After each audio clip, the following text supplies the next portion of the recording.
We are indeed live. I'm going to remind everyone to please go to hankstrange.com. Let me see, I got to put this up on me. Go to hankstrange.com, sign up for the email list. Lola does a lot of work there on the website. We send out an email list from time to time. Lola's always sharing deals. We've got deals up on the website, all the different places that you could find us, including we're on Gunstreamer. If you're looking for merch from Hank Strange, you can get the Hank Strange patch. This one here is the broadcast patch that you can get. See, it's got the little microphone. This one is what I call my super suit patch, and I have a blaster there. And we're going to be doing other ones. We'll discontinue these at some point. So if you want to get your hands on those, go to hankstrange.com, sign up for the email list. I want to thank Harry's Holsters for sponsoring the show tonight. You can use the code HankStrange. That gets you 10% off at Harry's Holsters. Harry's, they make fine...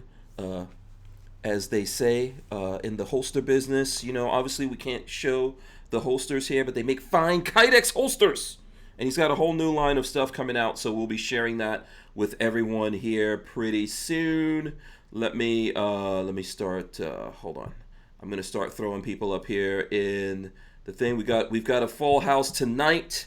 All right, so let's see. I'm going to press the button. We'll roll it here. We'll get everything going. Welcome back All right. to the Boom! Hank Strange Situation. Make sure you guys subscribe, smash the thumbs ups, ring the bell so you can be notified every time we go live. For whoever's new to the show, we do jazz hands. Come on, I don't care how macho you are. You got to do jazz hands. Devin, I better see jazz hands. Rhonda, come on, put those jazz hands up. There it goes. We are live. I hope you got your big girl panties on, because this is episode 602 of the Who Moved My Freedom podcast. I'm your host, Hank Strange, coming live to you from Gainesville, Florida.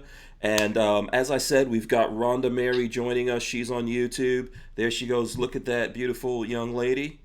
Rhonda Mary on YouTube, right, Rhonda?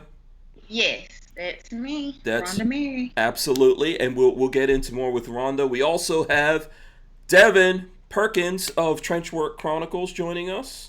What's going on? What's going on? And coming back on the show, now he's a podcaster. There he goes, Rolando of Latinos Locked and Loaded. Welcome to the dark side. Yeah, I know. Yeah. That's what they tell me. They tell me I just got into a black hole and I'm never coming back. You are doomed from here on, sir. You are doomed. So welcome to the show, everyone. How's everyone doing tonight? Awesome. Doing good. Doing good? Okay, awesome. Great. Yes. So let's see here. Rolando's been on here a few times. For Devin and Mary, you guys are here for the first time. Let's go ladies first. Rhonda Mary, tell us about yourself for the folks out there that don't know anything about you. Probably first of all, they want to know, like, how old is this lady? Or this young lady, let's say that.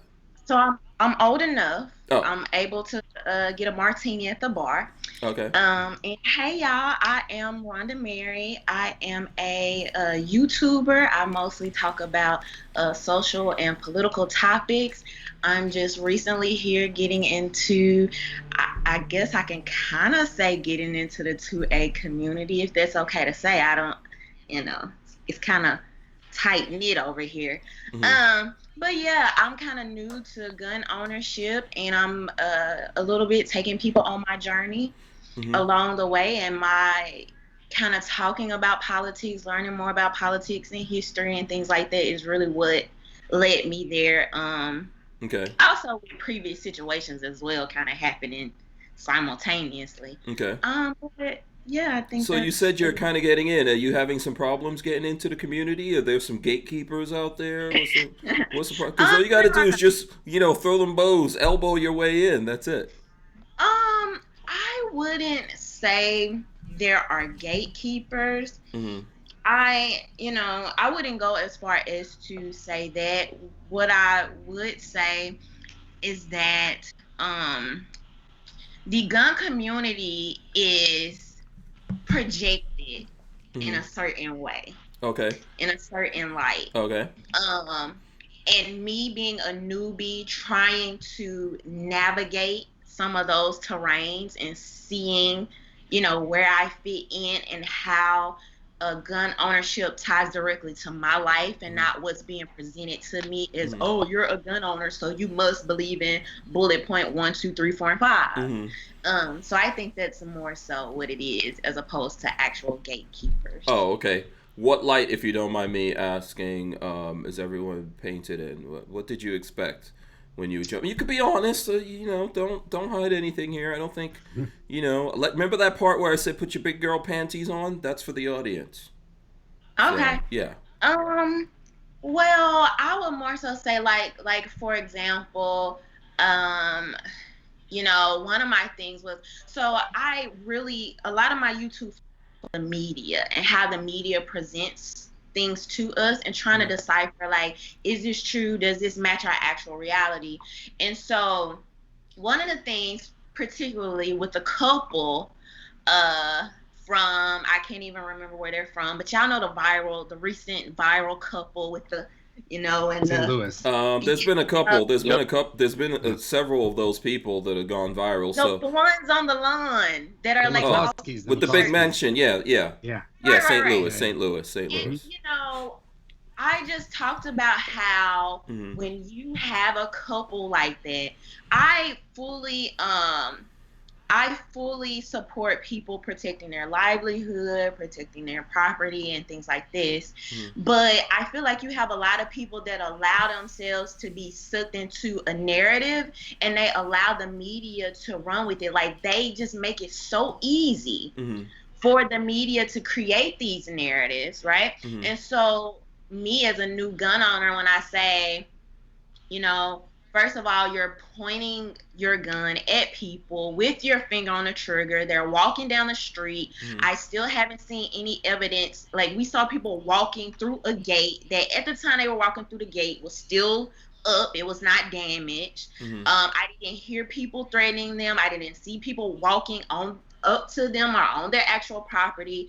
And when you are pointing guns, when your finger's on a trigger, when you are muzzling your husband and your wife, and all these things are going on, and then me as a newbie and trying to get other people on board, now I have to break this down about why that's not a good representation. Well, obviously that's offensive to the gun people now. Now it's like, oh, you don't really support the Second Amendment. Right. Like, get a grip. I support responsible gun ownership, particularly as a Black woman, right? And coming from a Black community and having to deal with our own narratives about gun ownership.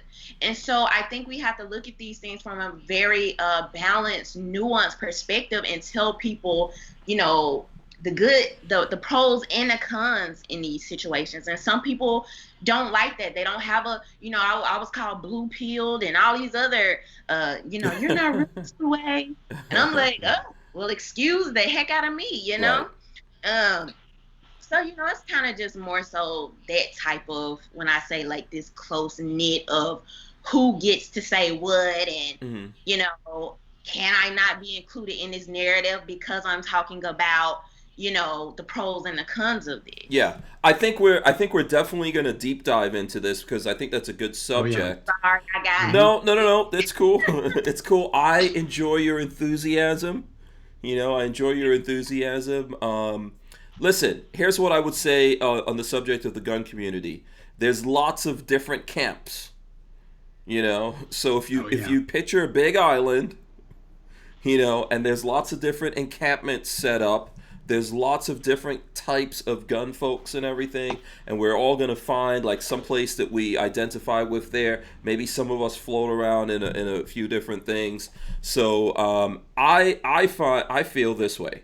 I'm really happy that folks like yourself, Devin, Rolando, Puerto Rican Pistoleros, Lola likes it when I say Puerto Rican Pistolero, because she came here and wrote it on the board that I have to call you Puerto Rican Pistolero. So. Or PR, I guess PR Pistolero. But I enjoy the fact that you young guys are doing this. Say that again. No, I was going to say you can say it the Spanish way, el pistolero puertorriqueño. Yeah, or can I say pistolero boricua? Can I say that? I don't know. I guess. Yeah, maybe it'll be, it'll evolve, I guess. But yeah. But listen, I think, so here's what the point I'm trying to make before we go to Devin here.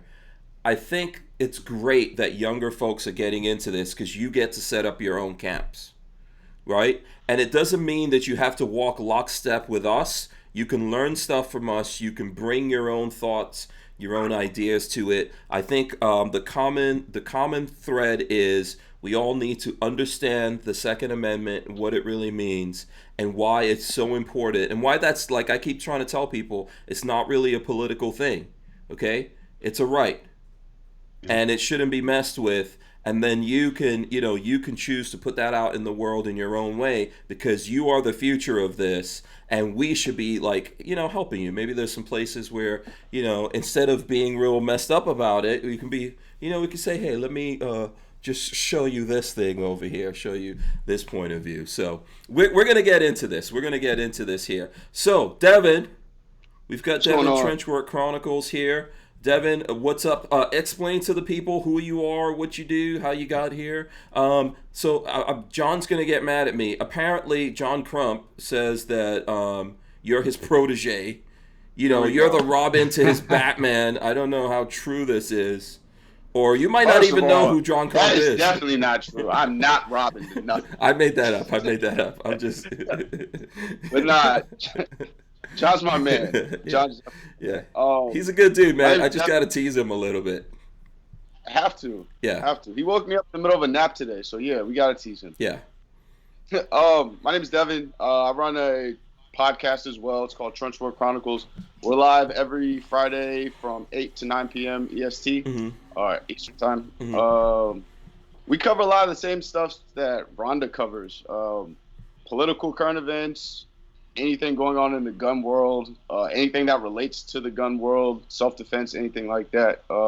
It's pretty much interview-based, so I just try to make it a platform that other people can come on and either promote themselves or have a real deep-dived conversation. Mm-hmm.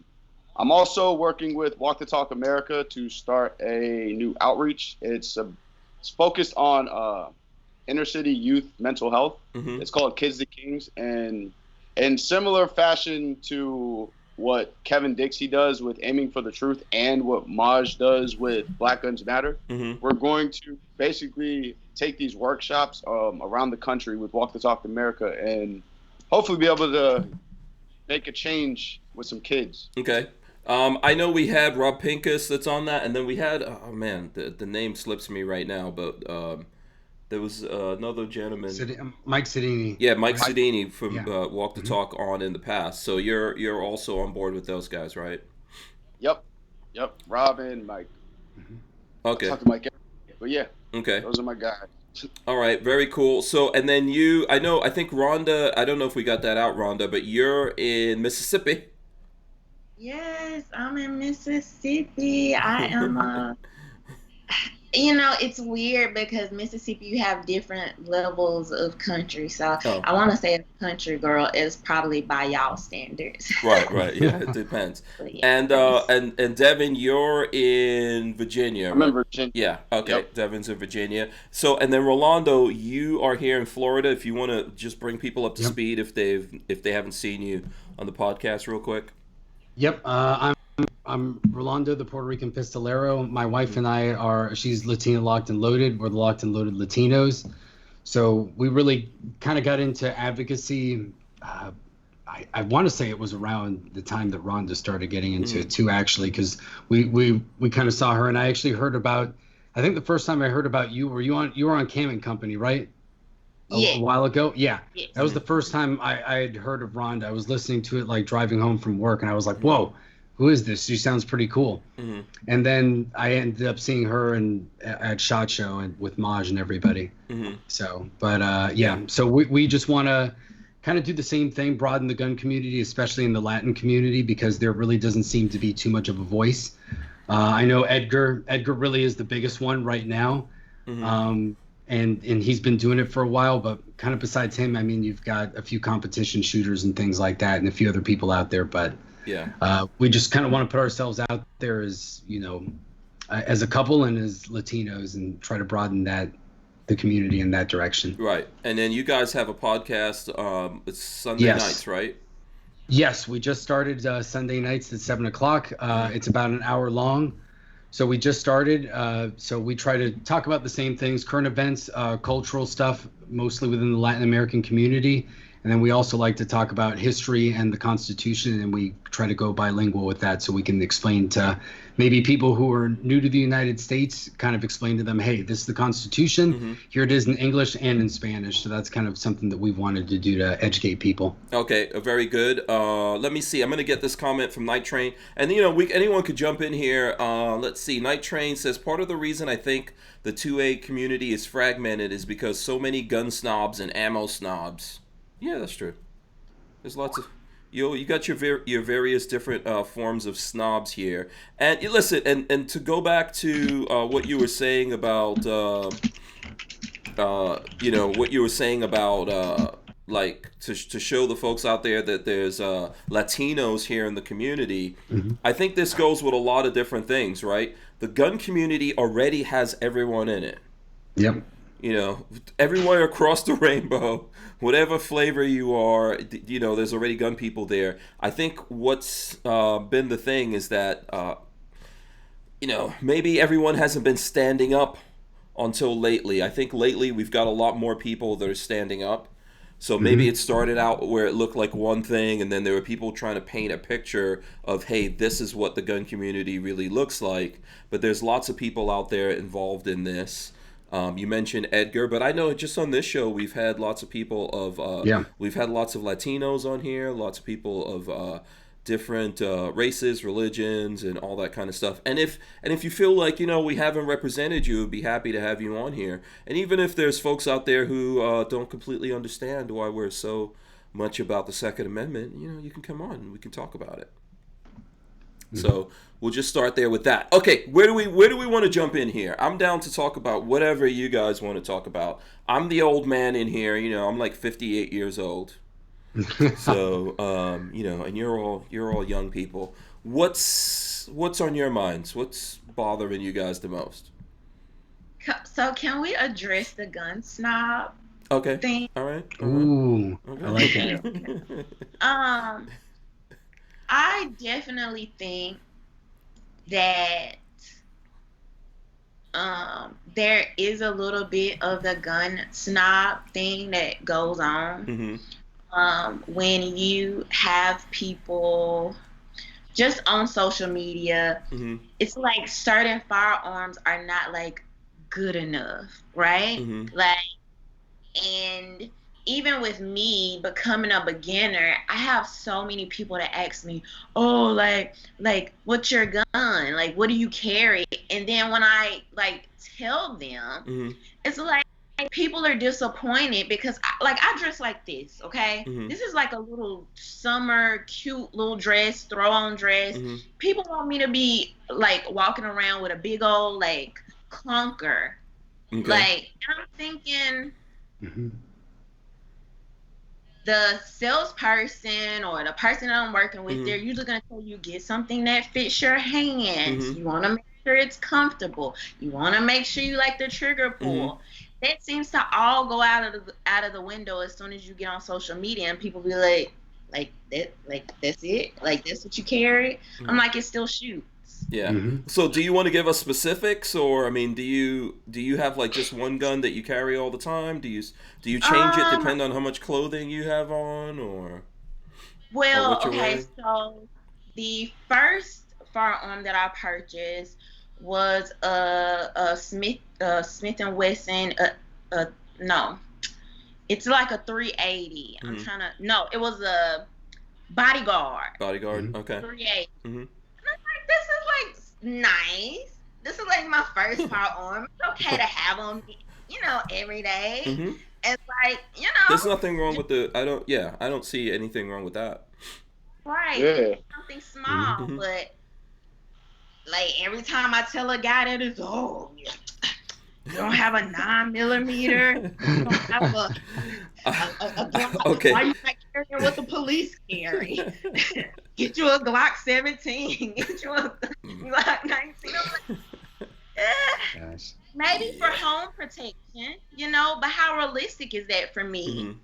And that's another thing, and that's where my other conversations come in with women, because it's this idea that, oh, this is the gun or this is the better thing. And I'm like, you have to figure out like what's appropriate and works for you. It's a lot of things to measure that by. Yeah, absolutely. Devin, do you have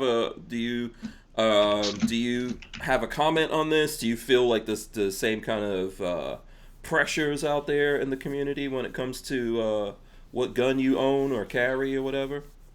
I mean, that's gonna happen in waves. Like whatever. Like right now, what's the big hype? CZs. CZs are like the top of the line snob gun that everybody's hyped about. But I'm not paying $2,500 for a gun. I'll tell anybody that like straight to their face. Yeah. Does CZ have a super compact or ultra compact carry gun? They have a regular compact. I don't think I think they have like what is it, like the P507 something? I don't know. Either way, they probably do, because I think I saw Mac or someone do something on it. Yeah. That's gonna happen. Like I've never heard anything bad really about a bodyguard being somebody's first gun. Yeah. So, yeah. It's just that's just what's gonna happen. It's honestly a bunch of nerds that get new technology and want to just talk about the old stuff that they probably still have somewhere. Yeah. Like they didn't buy it. But yeah. That's my input. I agree with that. Yep. Yeah. Go ahead, Rolando. Did you want to? Oh, no. I mean, look, and especially, look, you live in the South.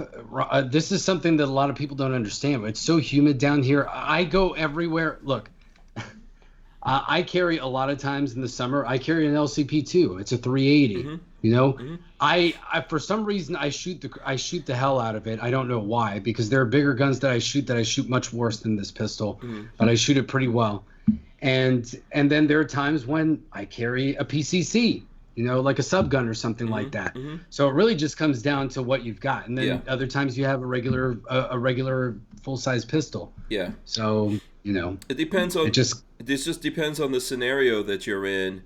Okay, so I think if this is a good subject, I'm going to say that, Rhonda, there's a couple of things involved here. Right? Because it depends on who it is, on how we're dealing with this. So the three of us as dudes, if we're talking to other dudes about the gun, I think, you know, it's a different dynamic than when you, as a woman, you're talking to a dude about the gun, or versus if you're talking to women about it, right? Because guys always want to get in there, you know, they always want to look big and tough and all that kind of. Right. Yeah, we always get that twisted.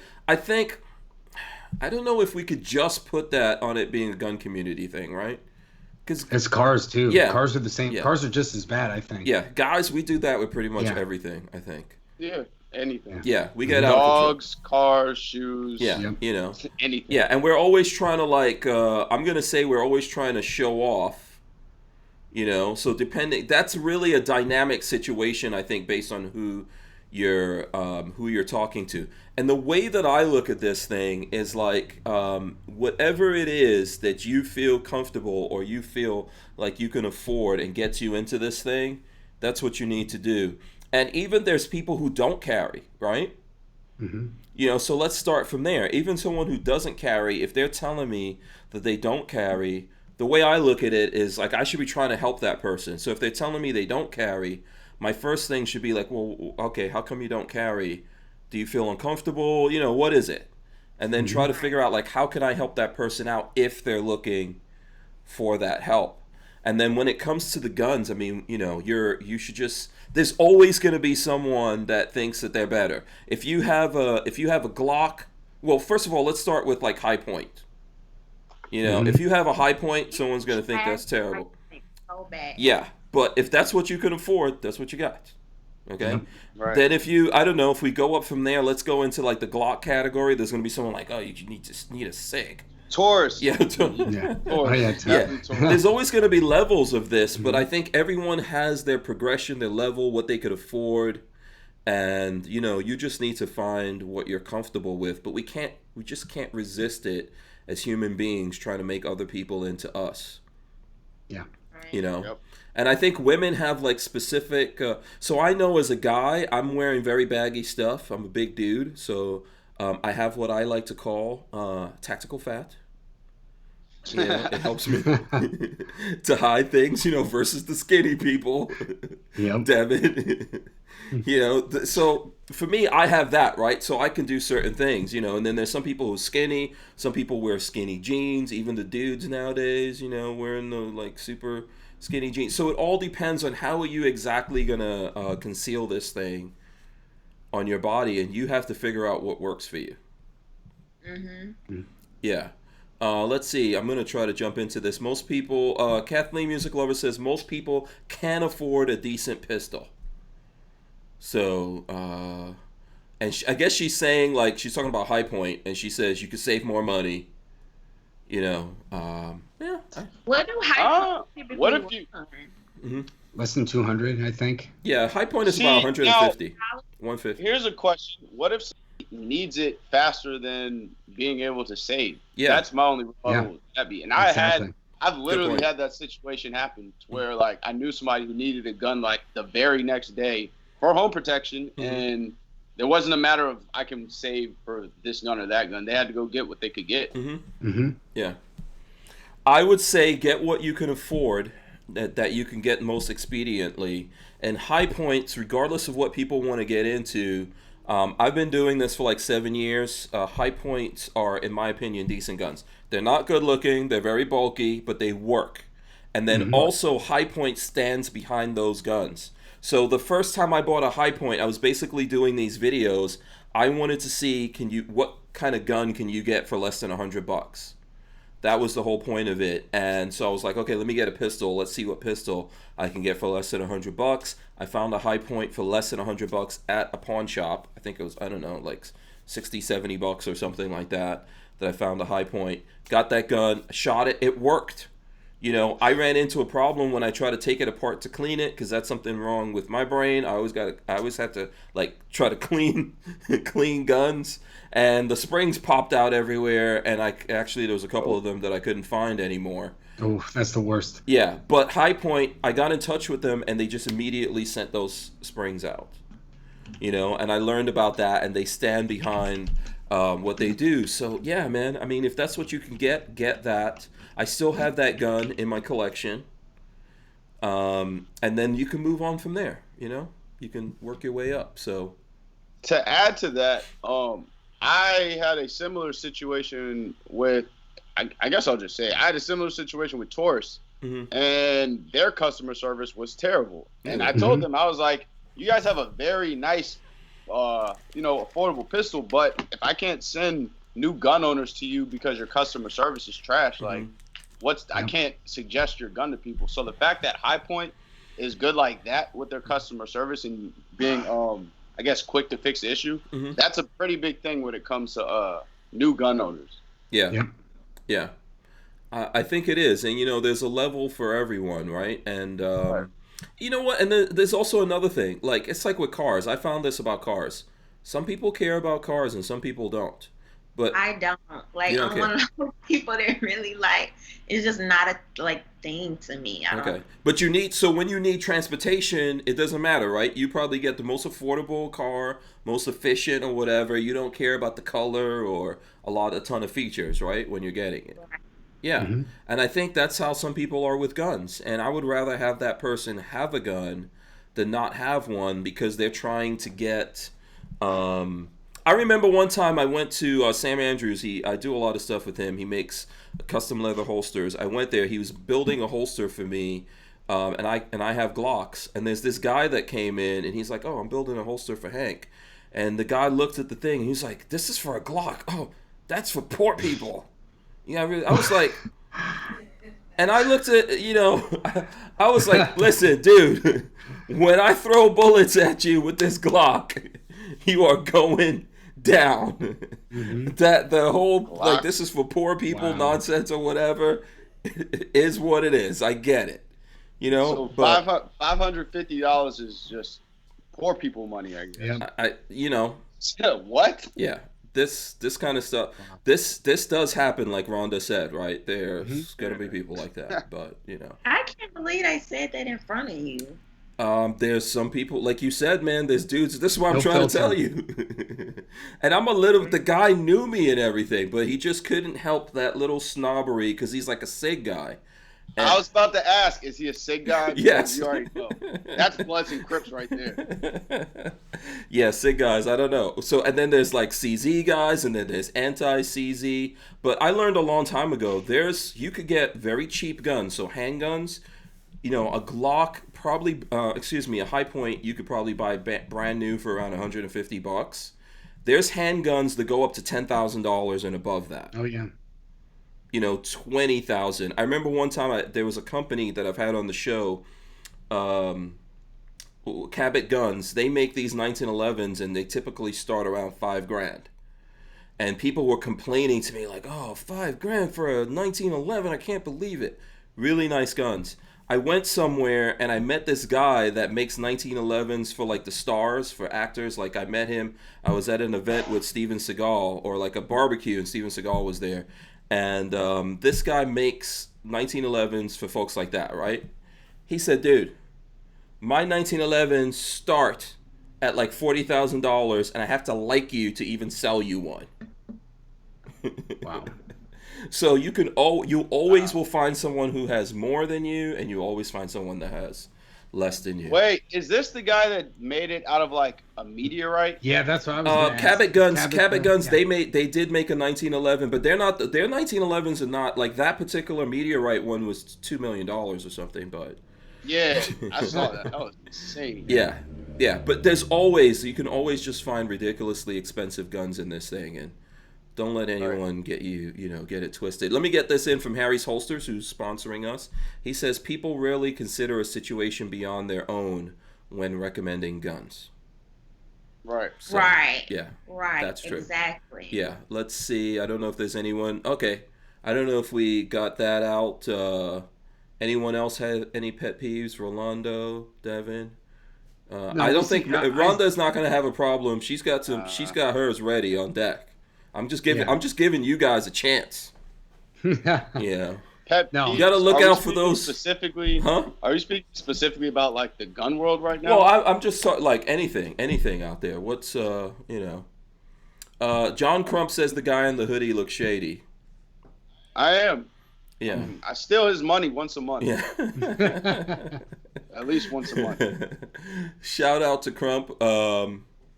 Let's see. Kermit Loves Bacon says Jesse James. Oh my God. Yeah, Jesse James. Do you know Jesse James, Rhonda, Devin, Rolando? Yeah, that's who made the Moonrock guns or whatever. No. Jesse James didn't make the Moonrock things that I know of. He makes some expensive guns. Yeah, he makes stuff. Yeah. Doesn't I he? think He works on cars too, right? Didn't he make Brad Pitt and Angelina Jolie's like guns when they got married or something like that? Maybe. I know he was the guy that did Monster Garage. He used to build motorcycles and cars, and he's a gun guy now, but he's a real asshole. I'm just going to say that. Yeah. He's professionally, huh? He's mean. Lola says he's mean. AKA asshole. Let's just put it there. That's not, he knows. Yeah, he's a professional. He's a professional at that. Very deliberate. But he makes, so I'll give you guys an example. Was it SHOT Show or was it NRA that we saw him? He broke Sandra Bullock's heart. She was caught up in that space station. What kind of man does that? I'm not worried about Sandra Bullock. That's really Michael Jackson, Come Back to Earth. Sandra Bullock. So not really worried about Dang. I'm not really worried too much about man. But, so whatever show this was, I think it was huh? Say that again?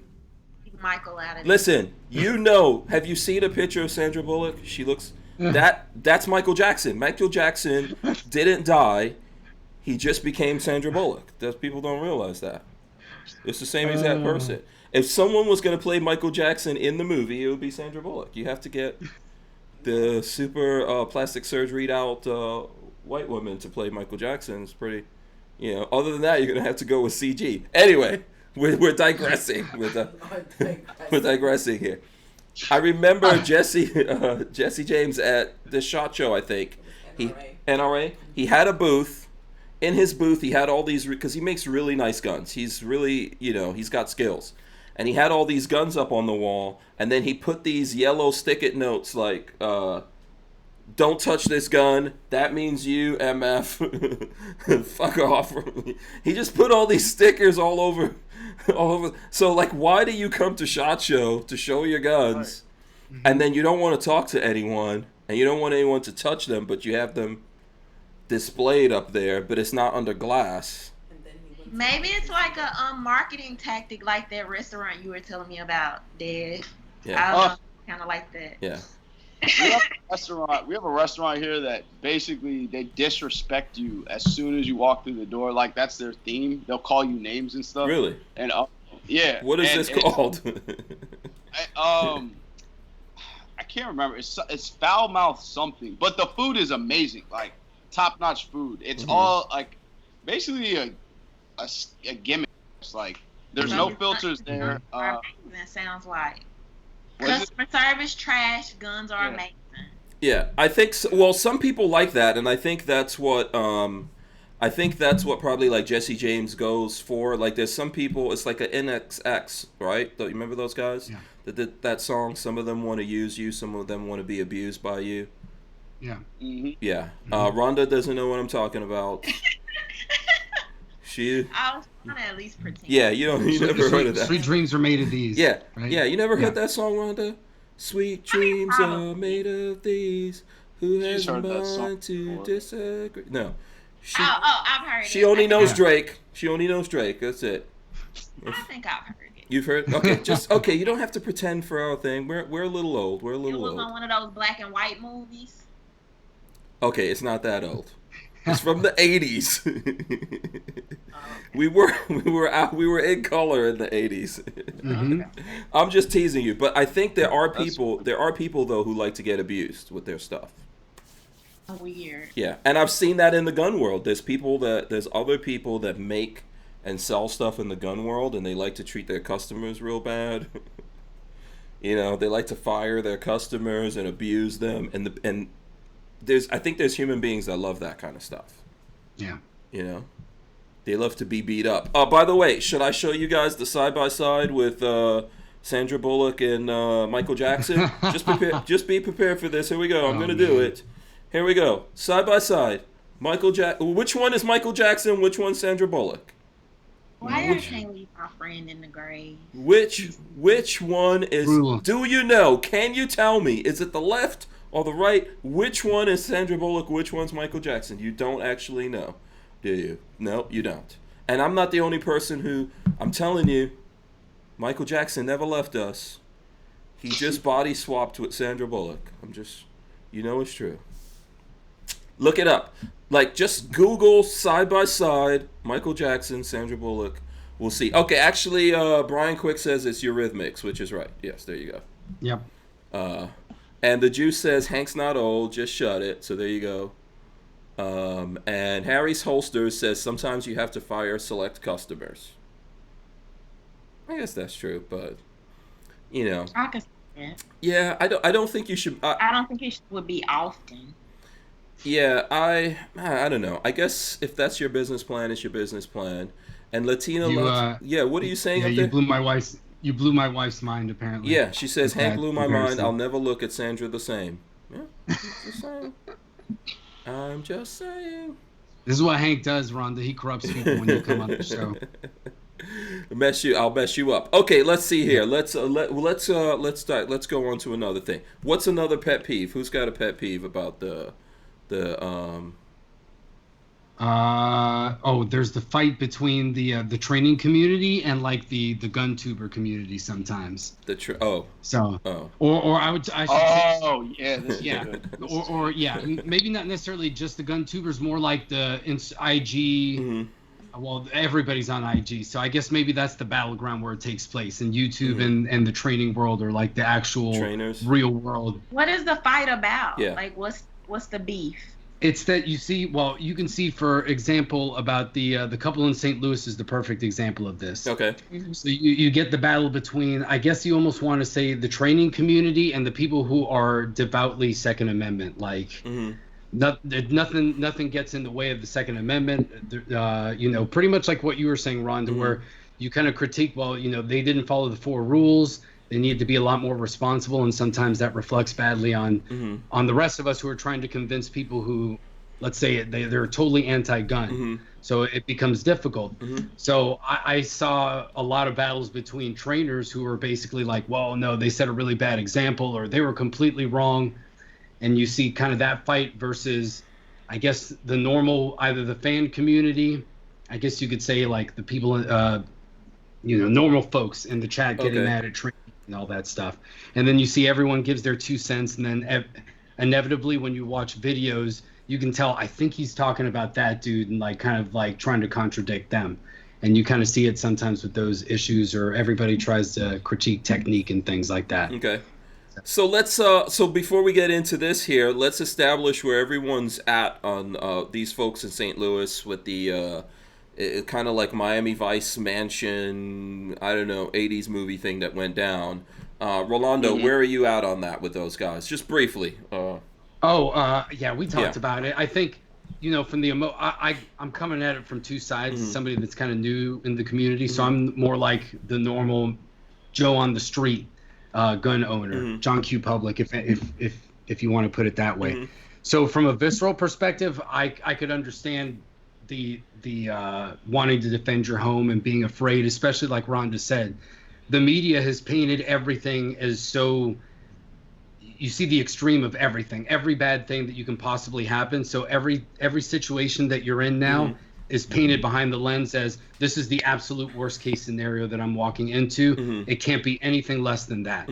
So from that perspective, I understand it. But also as somebody who's more educated in guns, somebody who wants to get into training and things like that, I wouldn't have approached it that way. Okay. So all right, let's see. Actually, I think Trump is actually going to intervene in the governor of Missouri. They said. Okay, we'll get on that here in a second. Devin, what do you think about that whole thing that went down? Rolando had a chance on a previous thing to get into it. I know you haven't here, but I'm sure you've talked about this in the podcast or someplace.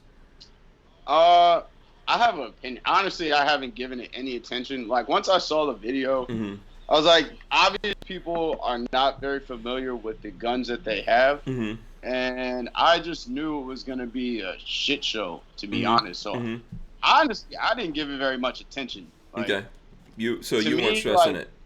Nah, because first of all, these don't seem like very, very pro-gun people in the first place, given their neighbors and who they hang out with. So it was like, what's the point? And the fact that they went outside when nobody was coming to their house. They were going to the mayor's house because the mayor just doxed them.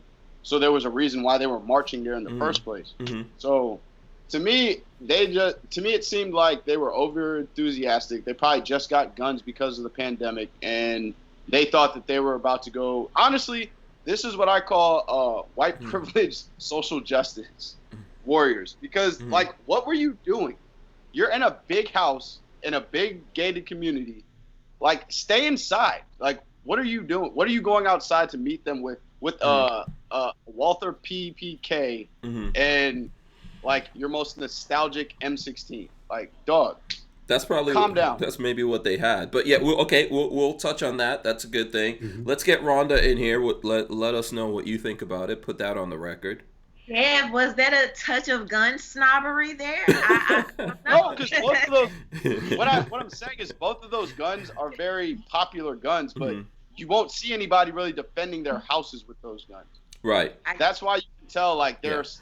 Well, there's a couple of things with the guns. So yesterday in the news, it came out that the pistol that she was using, it wasn't fake. It's a real gun, but it's inoperable. Yeah. So apparently, these guys are lawyers, which goes back to part of which I think you said. Well, who said this? Was it Rolando? I don't know, or Devin? But you said that one of you guys said that they're not really like gun people. Well, they're lawyers, and they made their money by suing people. And one of the people that they were suing was actually a firearms manufacturer, and they had that gun to use in court, so it was made inoperable, obviously, because it was coming into court. So that came out yesterday. There you go. So, So, Rhonda, you can hit us. It keeps getting deeper every day. What I will say is, I don't think, I think you would have been hard pressed to find any gun owner who would have had a problem with them coming out on their lawn with their guns holstered. Yep. Even with their gun facing down before you're, the position before you're shooting on a range. I don't think mostly anybody would have had anything to say about that. Simple. Yep. Very simple. I wouldn't suggest anybody not protect their property or anything else. Yeah. But that something so small could have literally snatched that narrative from the media easily. I don't even think they wouldn't even be going through the process they're going through right now. They can't stop you from walking on your property holstered. Like, you can do that. Now, when you go to pointing these guns at people, basically, kind of calling for some type of reaction, now you have a case on your head. Now it's a viral story. Right. So here's my thing to that, right? Like, we always have to have what's called empathy, right? So not that you have sympathy for them, but empathy, meaning that we could put ourselves, we could see, we change our point of view and we adjust that to their point of view and understand how maybe this thing can roll up on. Because we're all of us here, we're looking at it from our point of view, but these people were in their home. This is what they're saying, right? And we should at least go with that if we weren't there. They were in their home. They heard all this commotion. They know they live in a private neighborhood. They don't know anything. They don't know that the mayor, I'm sure the mayor lived there. And also I've seen in the news that they were always suing people that lived in their neighborhood. So they had clashes and things like that with people already in their neighborhood. But what they knew is that there was a whole bunch of people outside. They've seen things on the news lately. They didn't necessarily know if those guys were going to the mayor or whatever. And they got scared. They came out. They grabbed a pistol that they knew was inoperable. That's what the woman had, a gun that she knew was not a working gun. We don't even know what's up with the AR. It sounds like intimidation. Now that we know the gun was inoperable, that sounds even Well, I think that's what crazier. she said. I think she said she was acting like that because she was scared of what those people were going to do, and she was trying to scare them into not. But what I'm trying to say to you is, like, maybe we could put ourselves in a position where we think these people were at home. All of a sudden, there's a whole bunch of people. They've been looking at the news, right? And it's some part of this, huh? How often do you run to something you're scared of? Like, if you're scared, like for your life, Right. how often do you walk directly into that? Like, it doesn't. It's not. I know they were supposedly eating dinner outside first, so they were on their porch, and that's why they saw everything happen. So did they go back maybe. inside to grab? Yes. the Yeah. gun? So and listen, Now, they put this house together, I believe, and I'm not trying to.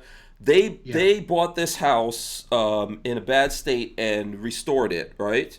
So maybe in their minds they're thinking, they've seen people going around rioting, destroying things, and they're like, oh crap, this home that we've built, there's people coming here to destroy it, and this is what they did. Now, me personally, if there was something all of a sudden happen like that, the first thing that I want to do is get my hands on guns. I want to make sure I have guns and magazines for those guns, right? And I have my hands on that. And I have to assess whether or not, like, before I go out the door, where I at least have the barrier of the door that someone has to come in that door to get me before I go out there. I agree with you. I'm going to go, is there a reason why I need to go outside? Or do I just need to be in here and waiting to meet whatever's happening? And waiting to defend yourself. Yeah, and seeing if people are just going down the road. But for some reason, they went out. Like Rolando's saying, maybe they were already out. Well, here's the point of contention that I've seen with people with that, and this is where I think from a tactical perspective, because I always agree, you want to barricade yourself in and you want to get in the most defensive position possible. The issue unless you think someone's going to burn your building down. Exactly, that's what I'm saying. With Molotov cocktails, if you think that they're going to burn your house down, you almost want to be outside to prevent them from doing it in the first place. And I think that's the problem that we've seen, that Molotov cocktails are usually, that's the go-to thing for what we've seen in the news. Windows, I mean, this is what I'm trying to say about empathy, right? You have to realize that, like, so if you're restoring a house, windows, dude. Windows are expensive. If people start smashing windows, that's expensive. They've got I get, like, they've got this big brick house and all that kind of stuff, but there could be things that they didn't like. Listen, even you said it. If they went outside and they were just at low ready, I think I remember Kevin Dixie coming on the show saying that he's from St. Louis.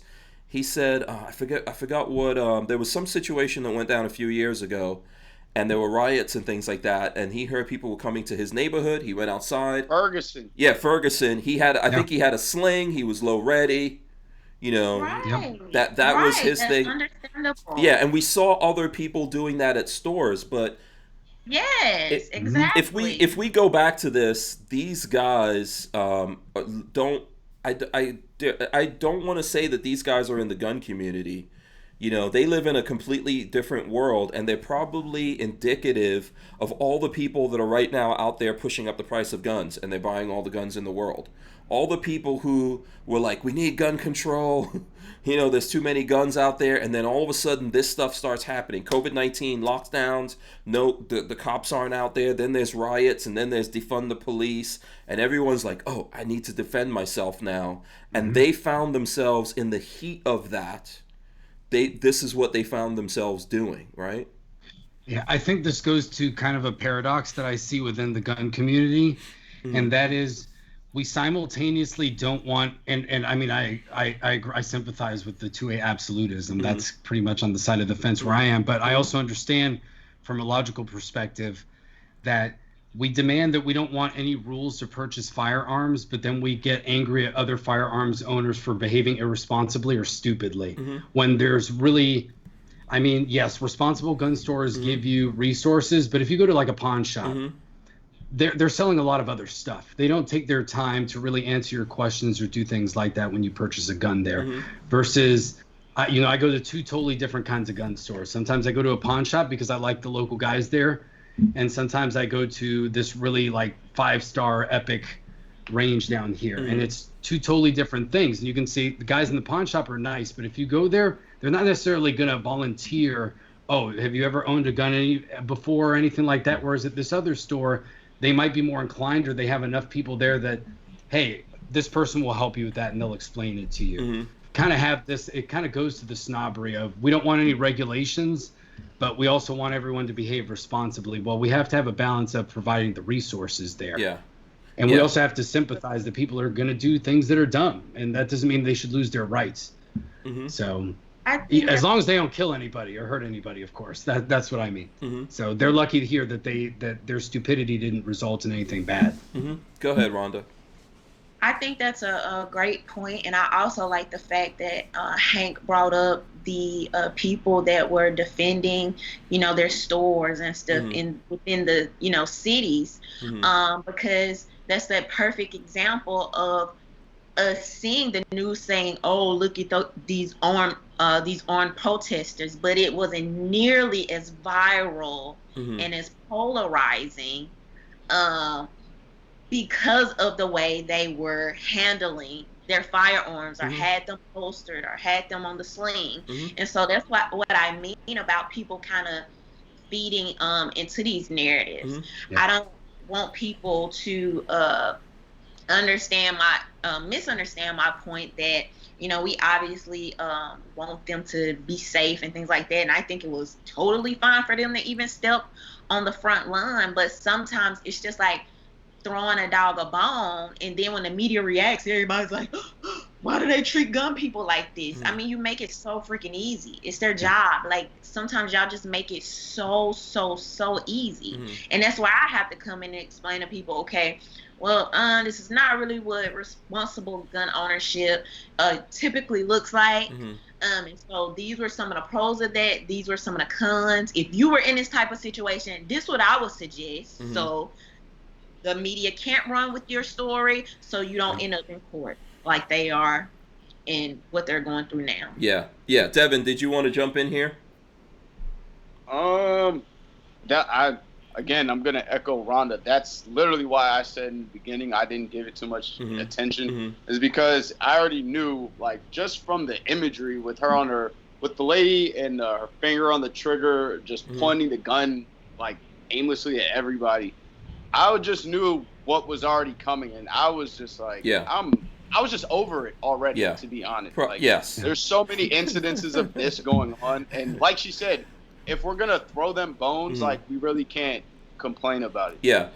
Not to say that these people are gun community people. Yeah. But it's I don't think they are. I think we can agree. What was going to come after this? Yeah, I think we can agree these guys are outside the gun community, but it's that whole question, right? Is the Second Amendment only for the people in the gun community? Is it only for white people or black people or men or women or this thing? No, it's actually for everyone in America, and everyone in the world should be able to defend themselves. I think the situation here is close to what Rhonda's saying, that, the media chose these people, right?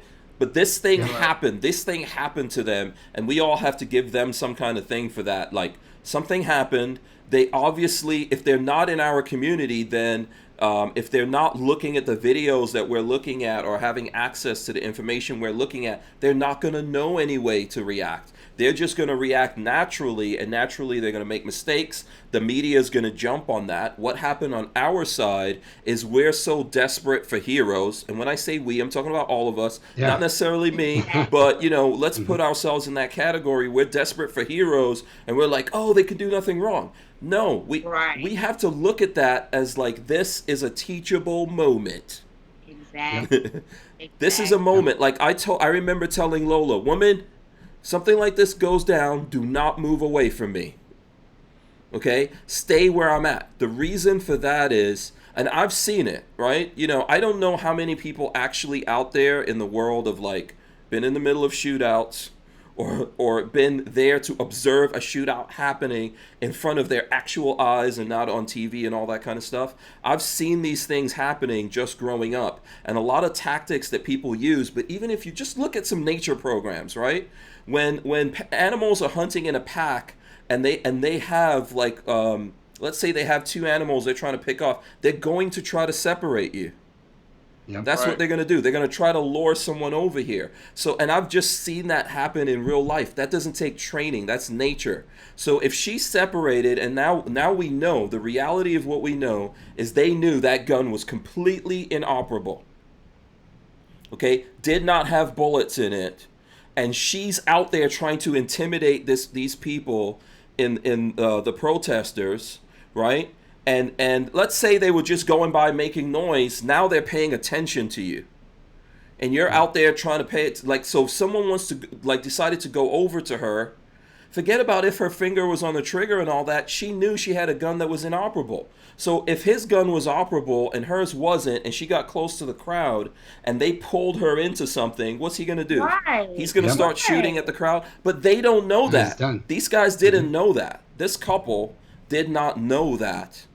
Okay, they did not understand what they were really getting in the middle of, and the least that we could do, even if it's not for their benefit, for our benefit, we need to tell each other, like, hey, talk about this. If this happens to you, if this happens to us, don't go out there if you don't have any actual guns.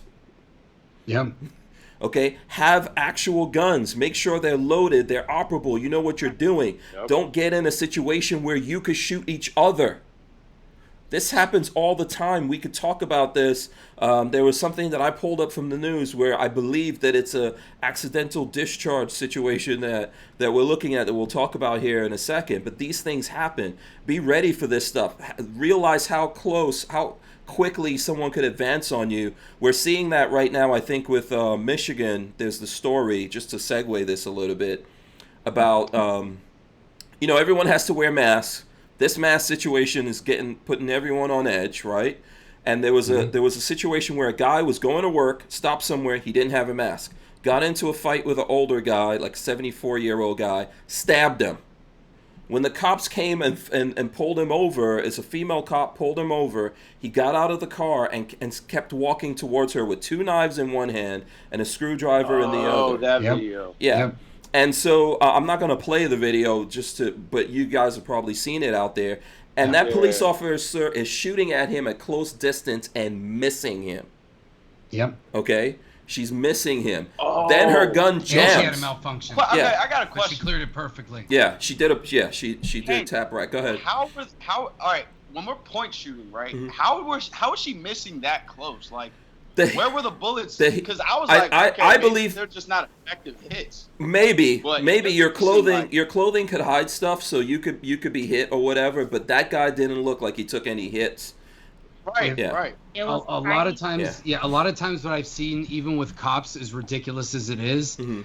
that even cops will grab the keys out of their car Mhm. and they'll hold it in one hand. So they'll have the keys in that hand, in their support hand, trying to grip the gun. Now with her, since she had a malfunction, Mhm. maybe she limp wristed it. And that's what happened. She was missing it because she didn't have a good grip, because Yeah. she panicked. Yeah. You know, maybe she doesn't practice mag dumping because that's what she It's did. tough to know. Maybe And she then- doesn't. Maybe look, Yeah. she's when I the articles I read says she's been on the force for 22 years. Okay. But maybe she doesn't keep that gun clean. Maybe she doesn't know what That's actually what it feeds looked through like. that gun. Yeah, that's true. Yeah. Something bad happened to her. She had a full-size gun, and she got 4 rounds out, and all of those, I think, went over that guy's shoulder. Mm-hmm. And that guy kept advancing on her. He was right on top of her. You could see her, like, swatting off the knife, and while she's trying to, like, make sure the magazine's in there, rack out whatever's going on. Luckily for her, she was able to put more shots in that guy and take him down. Otherwise, she would have been done. And on top of that, that guy would have had access to her vehicle and whatever's in there, including her guns that she had on her and all that kind of stuff, right? Yeah. I mean, She didn't reload when she tap racked, did she? I don't think she reloaded. I thought she, Damn. Yeah. I can't I remember. gotta give her respect on that, because No, she was good on that. That's Yeah. the toughest part. That Yeah, that was that's what I some was gonna kind of say. training. Like, Some she kind was of the hard training part. kicked in at that Oh. point. Yeah. Yeah. Yeah. But it could happen. It could happen to I anyone. got a chance to. Mhm. I got a chance to see it from both angles, Mhm. because the first angle he looks like the second angle where it looks like maybe it's from somebody's like front yard. or something Yeah. like that. Mhm. He closes the distance on her so quickly, Yeah. and that's one thing I will say that has given me a little bit, Mhm. more respect Mhm. for police officers and just gun owners in general, is doing actual scenario training where you are reenacting Mhm. these things, and you can see how quickly these things happen. And even being involved in scenario training and watching something back on tape, Mhm. and it not happening on tape Mhm. how you felt like it happened Yeah. in real time. Yeah. Well, that's the reason why we're all reacting, because we all should be used to that, like looking at what we did and then commenting on it. I remember when I did Force on Force training in the past, that's what we did. Someone recorded that. We all did Force on Force, and he was like, look at what you were doing right here. You know, and that's Right. what I do when I make videos, even though, like, I think we were talking about this before, I don't consider my videos training videos. I'm just shooting guns. But I still look back at what I'm doing to see how I'm reacting, going, man, I'm flinching right there. I'm not doing this. I'm not doing that. You know, because you need to get this in your brain so that when these things happen, you react. You're going to revert to whatever you do. So, like, I get in trouble with Lola for this. Probably not a good idea. Like one of the things you're talking about, Rhonda, for husbands to teach wives what to do with guns. Training, you probably need to seek someone outside. But I put a lot of pressure on Lola, and she gets mad. I'm like, if something happens, you're going to be under a lot of pressure. So if you're going to freeze up here, you're going to freeze up there. You know, you have to learn how to take me getting on your nerves and annoying you and still react. You know?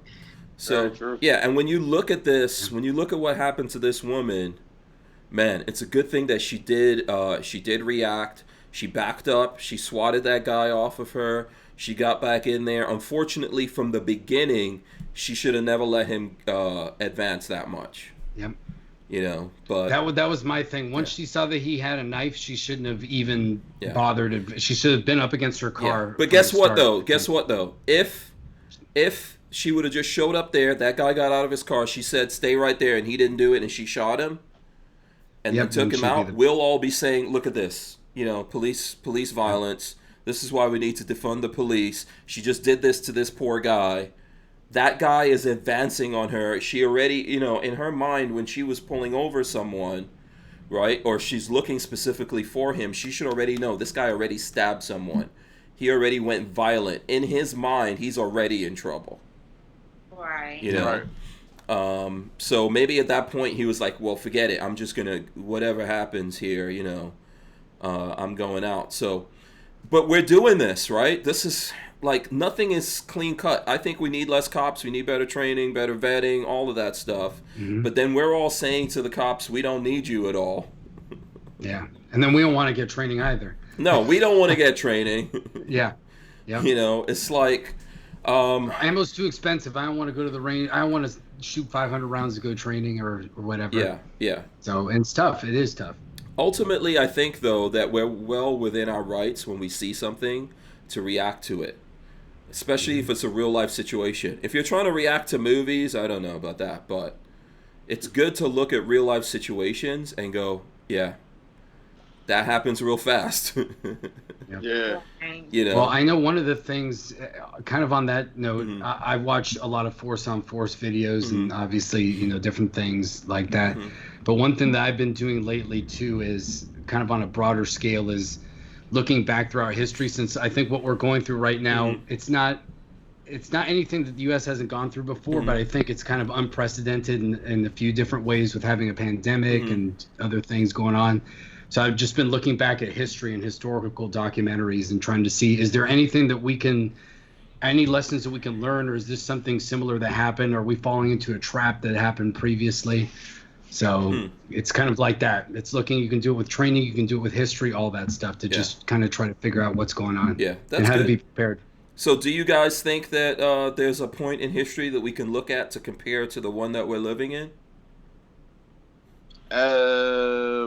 Oh man, I personally, as far as like the political spectrum goes, I think this has been manufactured to look similar to what we already dealt with I would say the civil rights era. Even though that's not exactly what we're going through on mainstream media's level, where they're able to manufacture these stories and push the narratives the way they want to make it look like that. I think that's what they're trying to get people to do. And if you're not up on your history, then you're going to get swept right up into the game. And I think that's what a lot of people are getting done right now. Yeah. Big shout out to Mike from MW Tactical. I see him in the chat. I don't know if you guys know Mike. Yeah. MW Tactical. What's up, Mike? He's here on the show. Yeah. Okay. So you're saying that they're trying to make it look like what happened in civil rights, but it's kind of manufactured, is your feeling on that? Yeah, and I believe it's a play to keep people stagnant and doing the same things that they've always been doing without actually having to solve the issues that they're actually well, one, the issues that they're complaining about, two, the issues that the actual issues that are there. In America overall, you're talking about. Right.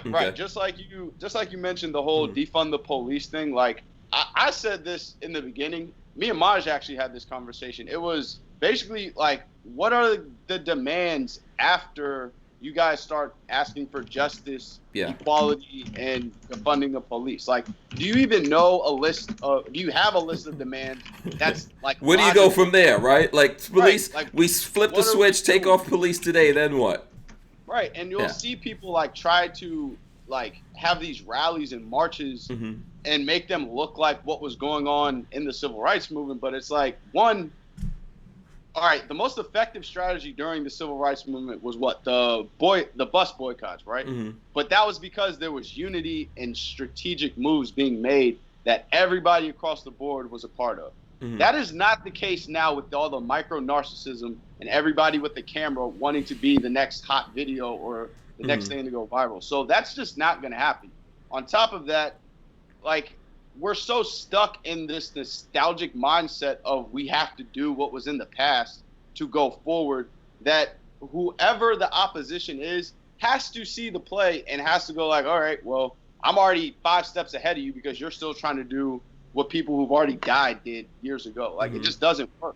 That's why I personally look at the black people and the Second Amendment community as somewhat of a civil rights movement in itself, because I believe we are the basics of freedom, and we all not only do we all understand that, but we're able to stay, I would say, morally aligned through any issue that's going to be brought up, and we'll be able to be objective, basically. Yeah. And a lot of people grift from whichever side they want to, because, Rhonda, you'll love this, they only like their flavor of freedom, regardless of what it is. You know what I mean? Mm-hmm. And that's my rant. Sorry. Yeah. No, I think that's deep, man. I think what you're saying is deep. Yeah. Rhonda, I want to give you a chance if you want to respond to that, or what do you feel about what I'm saying? So, like, when I'm looking at history, though, honestly, is it really that different? Like, is it now different from, you know, when Ice Cube was saying F the police, or when Al Sharpton came out and supported the girl who we ended up finding that story was a hoax and things like that? Are these things actually just new, or are they more heavily documented? Right. Now, you know, from what I could tell, and I also think that there is some book burning that goes on, and maybe some hiding of history and things like that. And then oftentimes I've noticed that if I actually sit down and talk to my aunts, and talk to my grandparents about, like, what civil rights was like, what school integration was like, their stories don't always necessarily match what we're getting in the school, or you know, what we're getting from the news media. And so I think maybe there's these rifts and waves of them just having us focus on this for a moment, and then we're on to the next thing. Like, even when you think about the virus, you know, it's never happened on this scale, but we've always had these, you know, I remember when the whole anthrax was a thing and everybody was freaking out, and then you had where the mosquitoes was making big mad cow and other stuff. Yeah, bird flu. Yeah. And so I just think, you know, it's like a freaking roller coaster. I don't know if it's just so much different. I just think that everybody is talking about it now. Yeah. That's the biggest thing. Yeah. So, okay. You know, I always tell people that there's no way we are not working as hard, or we're not suffering as much as our parents. And they did not work as hard and suffer as much as our grandparents. Right. And we could just keep going back like that. My uncles were like the first. My uncle was like one of the first batch to integrate the schools, and he was like, "Oh yeah, we were fighting white boys every day." And he says it just like that, and I'm like, "You're supposed to be angry about this. This is what CNN is telling me. Be angry. Hashtag tweet something." But well, I think it's where Devin had, like, you know, it's I mean, if you know him long enough, you'll realize it's not rare. He does this all the time. He said something really brilliant, you know, that we're trying to manufacture something to be upset about. You know, we're trying to, like, there's a new, I think the way that you said it, Devin, you can correct me here, but we should deal with the things that are going on now in a new way, because those things are over. It's like, is there, you know, back then what they were fighting for was that they could ride on the bus. They could sit in this restaurant. They didn't have to go in the back door. They didn't have to do this. You could say that back in those times there was institutional prejudice that existed in places, and today it's not institutional, although there's still people who are prejudiced. Obviously, there's things like that going on. But what we're upset about and what we're angry about, a lot of us can't even say. Like, I'm not saying here on the panel, but a lot of people can't say. They're just like, oh, well, you know, I'm mad. Can you articulate what you're actually mad about? Yeah, that's what I want to know. Yeah. And then that way, and then here's another thing, and this has been going on forever, right? This has been going on forever. Are the people who you are following, the people who you believe in, are they using you? And in exchange for the power and the money that you're bringing to them, are they giving you symbols? Like you mentioned Al Sharpton. I grew up in New York City. I am not a fan of Al Sharpton. I've met him before. Not a fan. You know, Al Sharpton, lots of other people out there, they made it a business of making money off of their people or whatever, people like myself, people of color. They made money off of it, and they gave us back symbols while they got rich. Yep. You know? That's what I wanted. I wanted to add to that. A one-time, like, okay, just as I mentioned, we can look at what they're trying to manufacture with the parallel to the civil rights. You can definitely look at the same time frame in history and look at the uprising of cults that was going on compared to then, and compared to how everybody now wants their own label or niche demographic to be angry and oppressed about as well. True. So I definitely think those are identical parallels, because then it was a lot of the same stuff. Like Al Sharpton came up in that reign of Malcolm X, all of the, you know, prominent, I guess, civil rights leaders. And I think his class was the one that found out, okay, I'm probably going to die if I say anything too real, so let me just monetize off of this. And that's what Al Sharpton and his class of people did. And I think that's what we're seeing now with all the social justice warriors like, and I'm probably going to get flack for this, but Kaepernick. To me, he's a perfect example. Like, dog, you cashed out for the largest Nike check. I don't want to hear anything from you anymore unless you have put that Nike check towards fixing what you're complaining about. Yeah. Well, and he keeps getting that, checks. so... He keeps getting checks, but the thing is, and we keep getting symbols. Like, I have no problem with people standing up for something and fighting for that thing, but there needs to be like actual solutions to stuff. Actions that we have to say, you know, going back to what you said, like, hey, we want this. Here's what I want. Like, I realized a long time ago, I've got to take care of myself. I've got to be able to defend myself, take care of my family and all that. And I just want my rights. I just, like, I do not believe we're equal, right? Human beings, we're not equal. We're all different. Some taller, shorter, better looking, smarter, whatever. The law should see us equally. Okay? Yep. That's what's important to me. But what's happening is when you're getting all these symbolic things, but you're losing your rights. You're losing your right to defend yourself. You don't, like, how do you say get rid of the police and at the same time get rid of guns? No one should have guns. We don't need the police. The criminals don't give a crap about the laws that exist. You know, we keep seeing this. There's one of these things that I had in the news. I'm just going to bring it up here really quick if I could find it. But it's I think it's Representative Sheila Jackson Lee.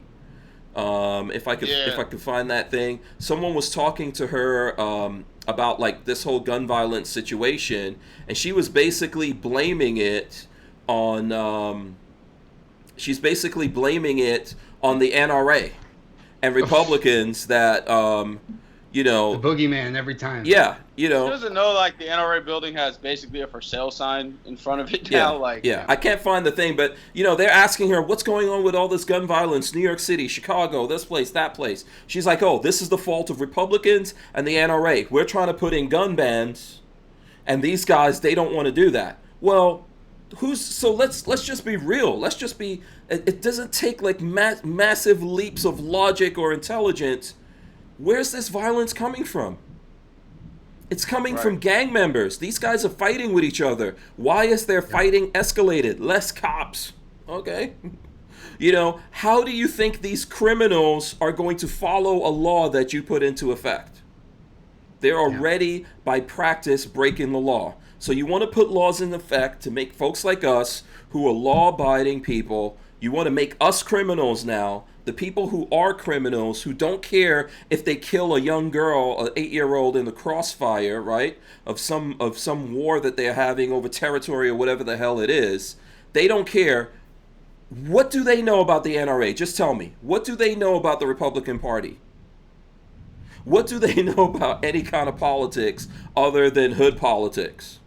Or whatever politics is going on in their gang. They don't know about that. That's not the issue. And what you want to do is you want to declaw me. You want to defang me so that if I run across those people, I have no defense. If those guys are having a battle in front of my children and my children in the crossfire, I can't put them down. That's insane. But that's what we're dealing with these leaders that are making money off of us, and they're exempt from everything. Yep. Okay. Now, I want to ask a question, because I hear that cycle of conversation go around.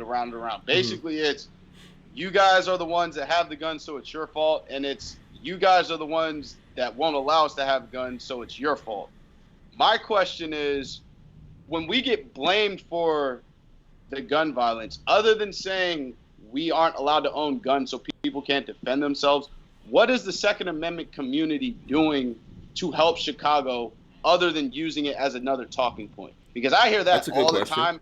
And honestly, other than Maj and I'm forgetting her name, but the lady from Chicago Guns Matter, you've had her on here before, I believe. Rhonda, is it Rhonda Ezell? Rhonda Ezell. Rhonda Ezell. Her and a couple other people, I don't hear anybody actually doing anything for Chicago. So when I hear that, I'm like, man, this is just a conversation where people are 10 toes down, entrenched in their positions, and they're just going to use the best gotcha moment talking point that they have to win the argument and walk away, and we're still stuck with the same issue. Right. So my question to the gun community is, all right, yeah, Chicago is fucked up. What are we going to do about it? Okay, good question. Rhonda, I don't know if you want to, what do you think about that before, I open my big mouth here? Do you have that same question? Do you agree with that? What do you...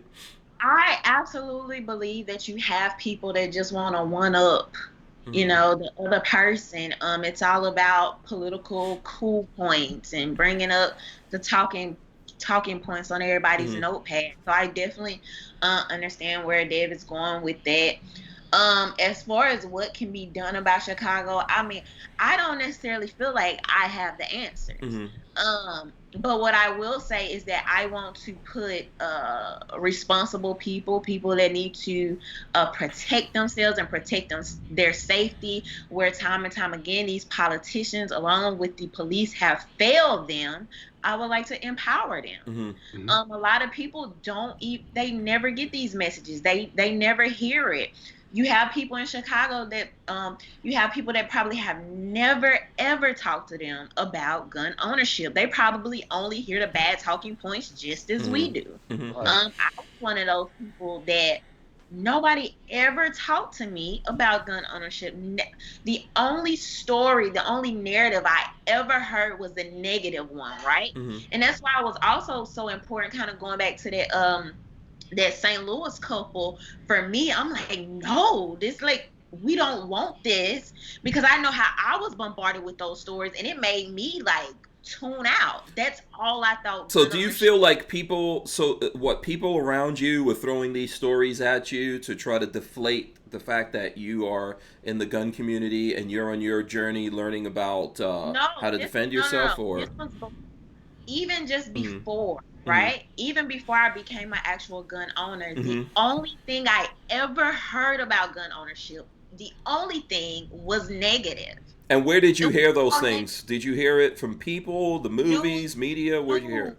Social media, people, just in general. It's all, like that couple, because, to me, they're going to say, oh, you don't look like them. Look at the white supremacists. Instead of somebody coming forward and say, no, let me tell you the good things about this and the bad things about this. And if you're in this situation, how you may need this. Right. Then I heard about the school shooters. Then I heard about the gangs. I never fit in the mold of what I was being told gun ownership is and what that narrative looks like. And that's why what people promote, what people talk about, how these discussions are being had is very important to me. And so I don't know how to stop gang members from shooting each other. I don't know how. But what I know is there are young women that look like me that I can hopefully inspire, maybe this gun thing isn't so bad. You may need to protect your life one day. You may need to defend yourself. You may need to help your children if they're getting caught in a crossfire or whatever. So that would be my biggest suggestion. Yeah. Because politicians and the police, what they're doing is obviously not working. Yeah, I think to go back to what Devin said, I think what's actually being done, right? That's the main question that you're asking there. What's actually being done? Okay, so I'd say I only have to ask that because, like I said, in the beginning, Mm-hmm. that's the circle of conversation that I always hear, is that it's your fault for this, which is obviously wrong. It's obviously wrong Mm-hmm. that because we own guns and we support gun ownership, that we're responsible for Chicago. Yeah. But what are we proactively doing to stop being demonized in that light? So, okay, everything that happens in America is all of our fault. Yeah. Okay? Everything that's happening in America or anywhere on the planet is our fault as human beings, is what I'm trying to say to you, right? So we have to ask ourselves, what's our sphere of influence? Like, what can we actually influence? So if I'm not in Chicago, can I influence Chicago in some way? I think in a very slight way, right? The people that have the best chance about doing something about what's happening in Chicago are the people who live in Chicago. I'm just using this as an example, right? The people who either live there or used to live there and now are in the position, they have power, they have money, they've got they're in politics, they're whatever it is, they can shine a light on Chicago and do something about it. The problem is that most of those people are in one camp versus us. Right? So the camp that those people are in who are running Chicago currently, they're in the camp of, we will take away the Second Amendment from everyone. You cannot have guns. This is how we're going to solve this issue of gun violence. Right? Now, if we believe over here in our camp that that's not true, the only thing that we can do from here is decide to make that our sphere of influence. So in other words, we have to decide to go there and then somehow take over that thing, because they run that thing. So we have to decide, like, okay, we're going to go there, shut it down, take it over, and run it in a different way. They've obviously been running it in their way, and it's not going anywhere, right?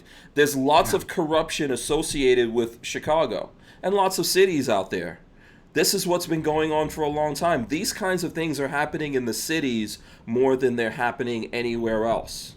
I think the thing, it was I believe that Trump had a lot of black conservatives in the White House. Was it last month or something? And Sonny Johnson was the one that really made a big impact. Mm-hmm. And so I love Sonny Johnson. She's incredible.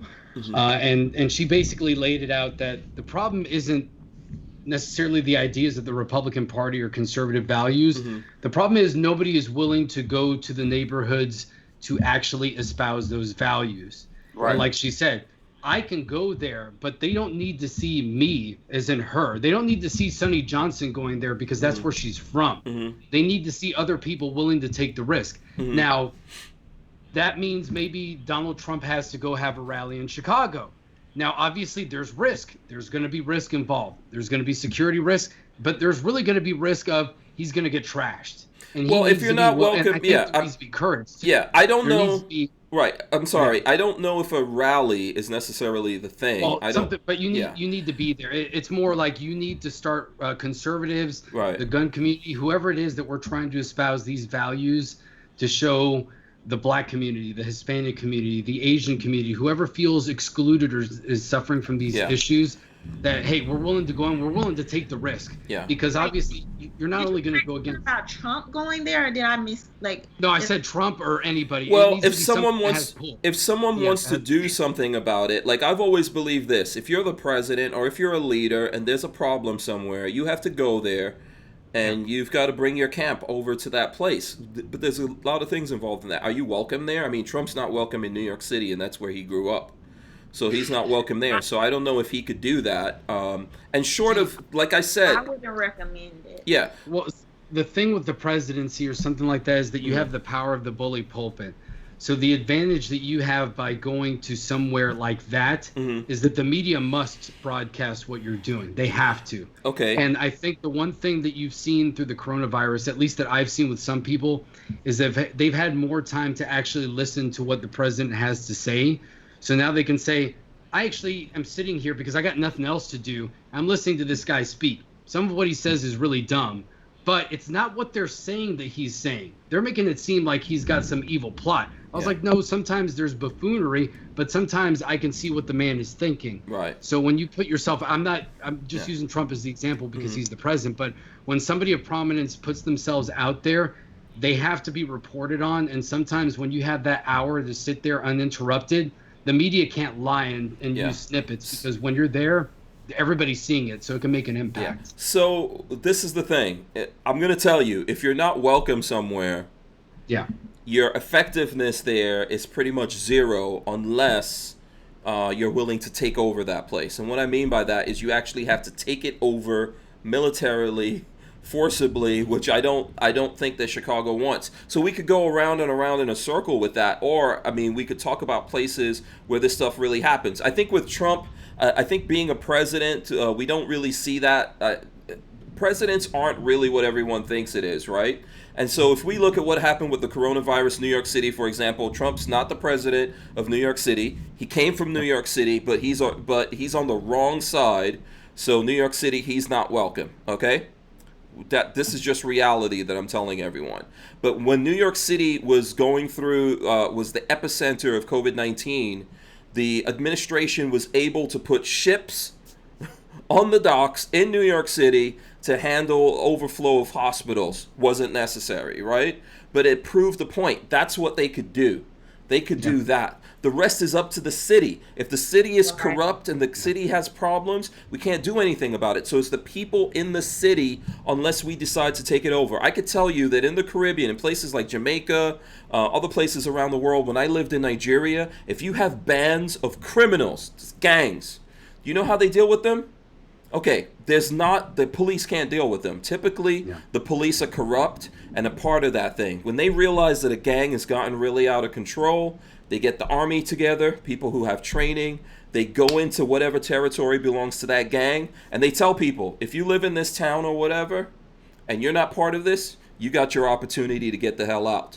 And then they go in there and they do that gang in. That's it. End of story, right? Are we willing to do that? Are we willing to do that in America? It's because there's people in places in America that they're getting money and power from controlling areas, controlling Chicago, places in LA, places in New York. That's what we're seeing, right? There's actual money and power involved here. Are we talking about running down on politicians? No, I'm talking about what's the problem that we're saying? What's the problem right now? Where's the violence coming from?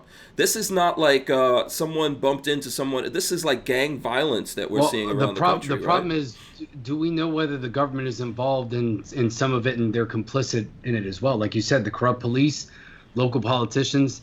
See, we started diving down, with what we can compare this to history. Mm-hmm. And one of the things that I learned recently is, I don't know if people have heard of the Troubles. That was what was going on with Northern Ireland, the Irish Republican Army in Great Britain for basically 30 years, from the late 60s up to like 1998. Right. And without going too deeply into it, it was Catholics versus Protestants and people that wanted to break away and become part of Britain or part of Ireland. Without getting too complicated, there was one point where the Irish Republican Army, they wanted Ireland to be united. So they were bombing, Protestant places and British troops. Eventually, the other side started developing their own militias. What a lot of people didn't know is those militias, those people wanted to be part of Britain. They didn't know that the British government got involved and was sharing intel to those militias and basically empowering them to basically violate the laws of Great Britain, because they're like, we're the government.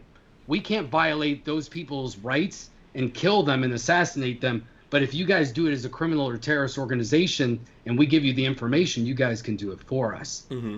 So after learning that, it just shows you, and we've Iran-Contra and things like that. Well, do we want what's happening in Afghanistan and Iraq to actually happen in America? Are we that bothered by what's happening, or do we just not really care? No, let's just leave it like that. Yeah, that's what I don't know. And the problem is, are we already that way and we just don't know it because it's a lot cleaner here? Yeah. I think we're definitely no. I think we're definitely there. Yeah. Just like you just mentioned the black people at Trump's rally. Honestly, what's going to come from that other than Trump trying to control a black narrative to push his combat to whatever the other side is doing? I think we're definitely already there as far as political parties trying to influence social justice and social action, to be honest. I think we're definitely there. Mm-hmm. I think that's the whole problem with what I call them MAGAites, which are people that are blanketly like in love and loving support of Trump without any type of criticism. And I think he's really bringing forth this serious tribalistic era, and it's really scary. I don't Like, know if there's he's bringing no it forth. I think we're all acting. It's us that's making think that. it's reactionary. Yeah, I'm not Yeah. saying that maybe they're taking advantage of it or they're able to play it to their advantage, but we have gotten in that way where we can't see the nuance of things. Go ahead, Rhonda. I know you want to get in here. Well, I was gonna say I would 100% not think we should send Trump to Chicago. That would be a total. I'm talking about. It We would would be be like Andrew. Hmm. we would be bombarded with so much of he's using Chicago as props. Oh, this is a setup to go in and kill everybody in Chicago. Oh, this and this is that. It is going to have to be fixed from within. Now, is that going to come from actual politicians that are not corrupt? Is that going to come from the people finally saying we've had enough and standing up? I don't know how that's going to happen. Unfortunately, the United States is, sometimes not as authoritarian where they would just run in and take over a city like that, at least in recent history, right? Because we know they've actually bombed their own citizens. I do not see us anytime in the near future taking over cities. I think a lot of what's happening right now is the cities like Chicago, New York, and other cities like this that are incredibly corrupt and have really bankrupted themselves. What they're deciding to do is tear those cities down to force the country overall to bail them out. That's what we're facing. So we don't think they're just trying to eventually push those people out and basically gentrify those areas. You think they're just trying to take down the whole country, just do it all at once and get it over with? No, I don't think they're trying to. I don't think they're trying to do. Look, so like we have to ask ourselves, like, who's they? I think the difference between the past and today, like we were talking about, is maybe in the past you could separate this easily by black and white, right? Today you can't do that. There's lots of very wealthy black people. Right. Okay, and there's lots of very wealthy black people from Chicago. The former president is from Chicago, or that's what he was claiming. I don't know if he's Chicago, Hawaii, whatever, right? You got Oprah, you got Kanye West. There's a ton of people. We could keep going down the line here. There's athletes. There's all these people who've had money, who've had generational wealth that are not white people. Okay, and they're the ones that have. I'm not saying they're 100% running Chicago, but they are mixed in with who's running Chicago. The same thing's happening in Atlanta, right? Yeah. Right. Okay, so those are the people responsible. So we can't put it as they. You can separate it by the people who have money and power and the people who don't. Right. I think sometimes, and I can say this from Miami, is I think sometimes a city almost becomes its own culture after a while. So Miami has the reputation of that Miami was built on drugs. That's a fact. A lot of the politicians here were very corrupt. They, they worked in the cocaine trade. They did things like that. So even if Miami is less corrupt than it is today, that is still the foundation upon which it was built on. I mean, so there will always be remnants of that around. There will always be an old guard that tries to keep those things alive. There will always be a good old boys club or, whatever you want to call it. It's always going to be there, especially in these older cities. Miami's a young city compared to Chicago. But the good old Boston, boys are not always some big white dudes somewhere. No, they could be anybody. It's whoever is depending on keeping where that it old is. Power structure alive. Yeah, sometimes it's like the king. Sometimes the next dude just takes over and it's the same power structure with a different face. And that's what it is. It's like a monarchy. It doesn't change. It's just the person on top that changes. Yeah, and so what we're facing here is those people are going to have control and win no matter what. Right? And that's what the point is here. No one wants, they're never going to accept anyone trying to come in, save the city, do this thing. It doesn't really matter. That thing doesn't really matter. Everyone's just looking at it from this point of view, like, hey, this is my city, and you have the people who have and the people who don't have. And typically, the people who don't have are shifting around. They're either moving around from city to city, trying to figure out how to do something, or the cities are physically moving them around. But always on the top, there's people, and those people are not always like just rich white people.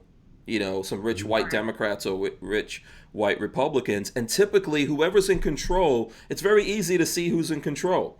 What political party runs that city? So if we look at Chicago, what political party runs Chicago? Democrats. Okay. Democrats, but at the same The time- Attorney at the same General time- of Chicago, is that person black or white? Black. Okay. The governor of the governor of Illinois, what is that person? The mayor of Chicago, what is that person?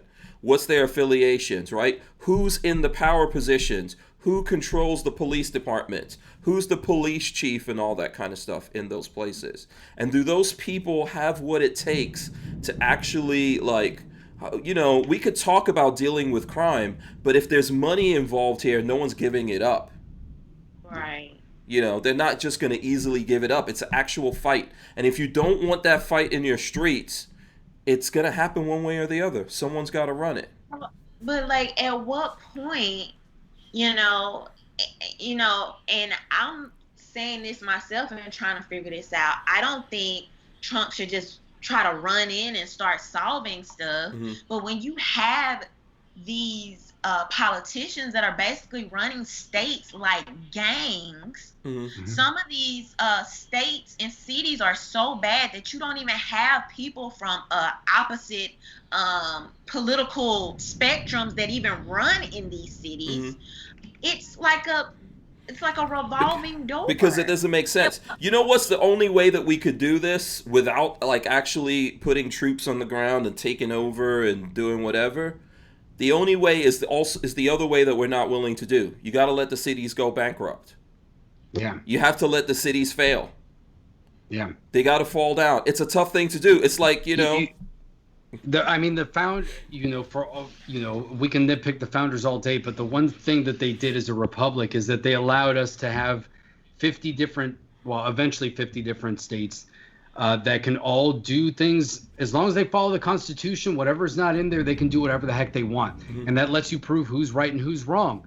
And it's almost like the free market of ideas. That's what it is. It's the free market of ideas. And you'd say if California wants to try to go as socialistic as they can within the parameters of the Constitution, they can do that. Maybe it'll work. If it does, awesome. We learned from California. If it doesn't, it's a disaster. But are we willing to do it? That's the question. Are we willing to do it? Well, it's a too big to fail question, isn't it? Yeah.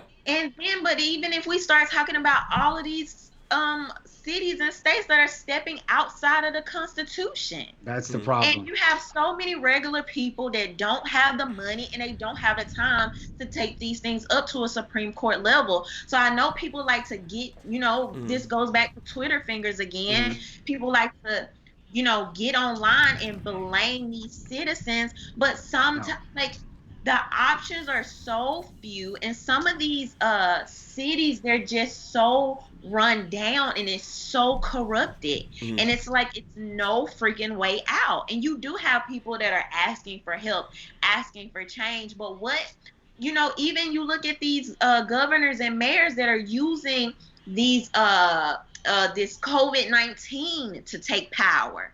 How are you gonna fight these executive orders? Who are the essential workers, mothers that are trying to keep some money and feed their kids and trying to make rent for next month? Are they going to fight these things up to the Supreme Court? So I think that, so with the Supreme Court, if we're talking here specifically about gun issues or Second Amendment issues, the Supreme Court's refusing to take that. And the ultimate place that leads us to is, here's what happens. You're going to have to fight. Yeah. That's the bottom line. We're going to come to that point where... Takes. No. I'm talking about... No, I'm not talking about... He's talking about conflict. I'm not talking about political. I'm talking about actually fight. Yeah. Okay? I'm with it. Yeah. The problem... we've had it really good. This is why I was saying that we're not working as hard as our parents and so on. We have a lot of time on our hands. We're not really suffering. We're finding a lot of things to be mad about. Okay, this person did it to me because I'm black. No, they did that to me because I'm white. If I'm the white man, I'm under pressure. I'm under stress. Everyone hates me. If I'm the black man, everyone hates me. That's because we got a lot of time for that. It's not to say that the problems don't exist, but we have a lot of time for that. Okay, and we have a lot of luxuries. Nobody wants to give up Netflix and chill. Okay?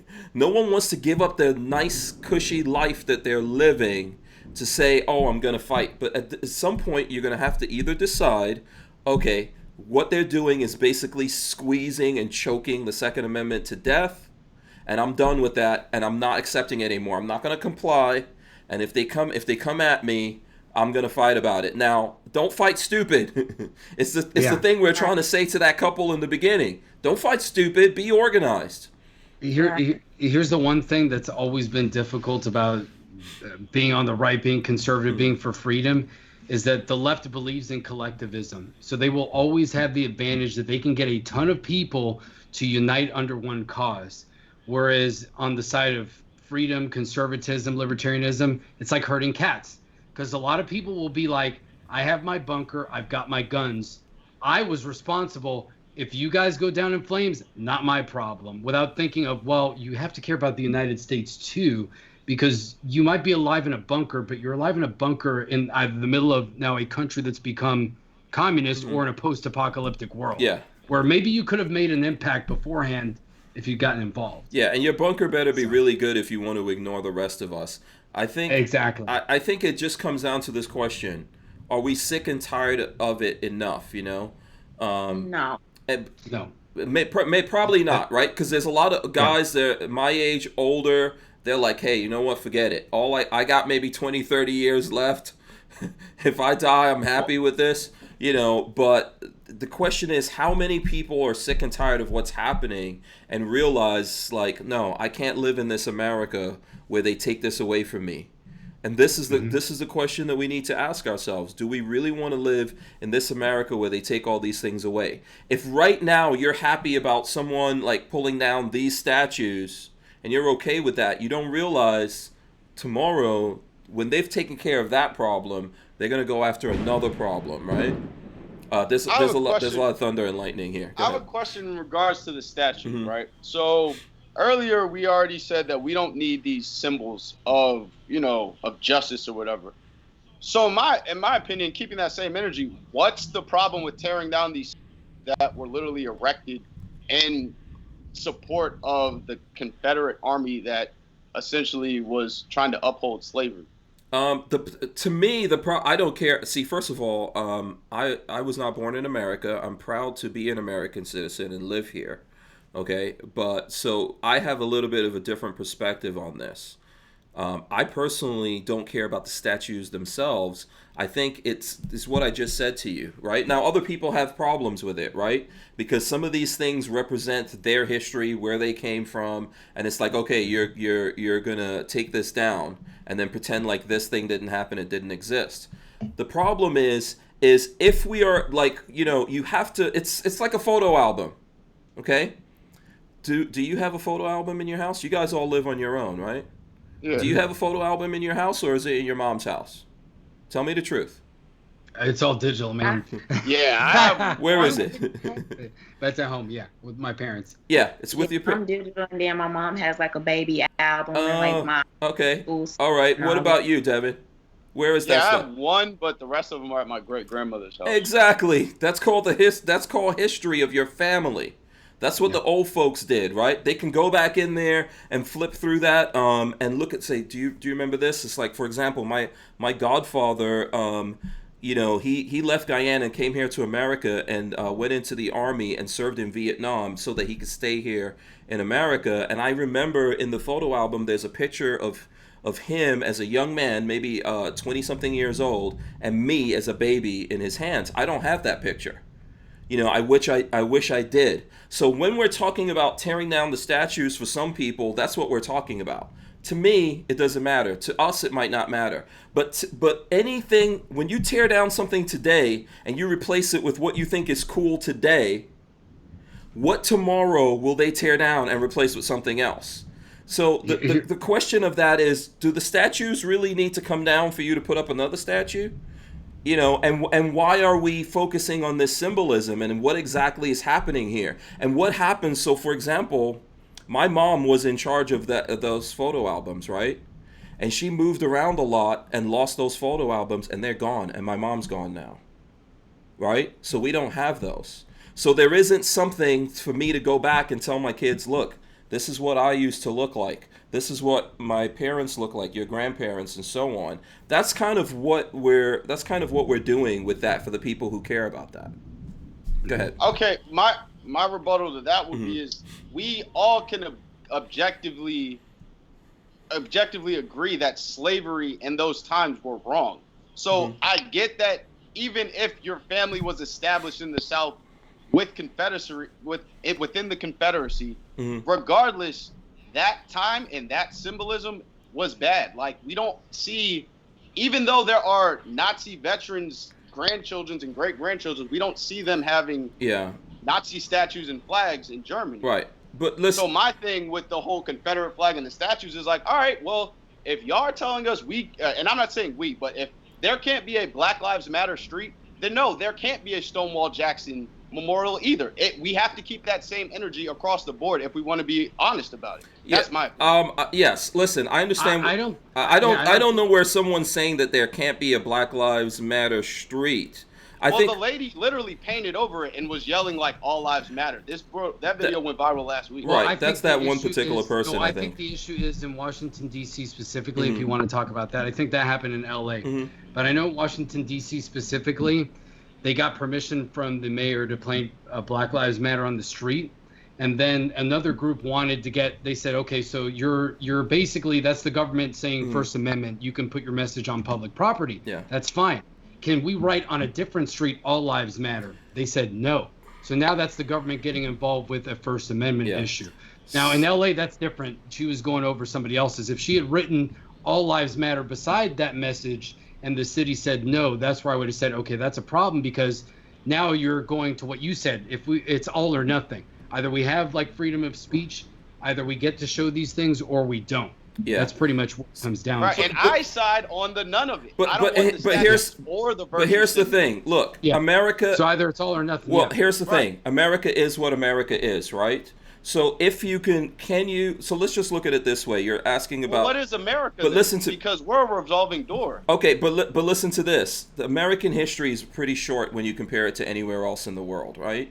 And if we're boiling these people down to just being slave owners, I understand that. If we can boil down whoever we're pulling those things down, that we could say, okay, these people were just slave owners, bad people. Okay, they enslaved people. They did all these atrocities. They should not exist. But that's not the reality of what we're talking about here. It's more complicated. And yes, like slavery is, first of all, slavery is a part of the history of America that's a young nation. Slavery always existed in the world and exists today. Right now, slavery exists. Somewhere in America, there's someone who's a slave, and they may not look like me and you, but there's slaves of all colors. There's white slaves coming in here. There's Asian slaves coming in here. There's all kinds of people that are slaves, but that's a more complicated history than to just say, okay, these people were just slave owners, right? And if we're going to boil them down to that, then what else do we boil down to that in the world? What else do we look to in the world and go, this is all that this particular thing is here? You know, and that's what I'm saying that we're doing. I'm not saying to you, look, do you think that we should not have there's places where there's plantations, right? I live here in Florida. There's some places here that were plantations.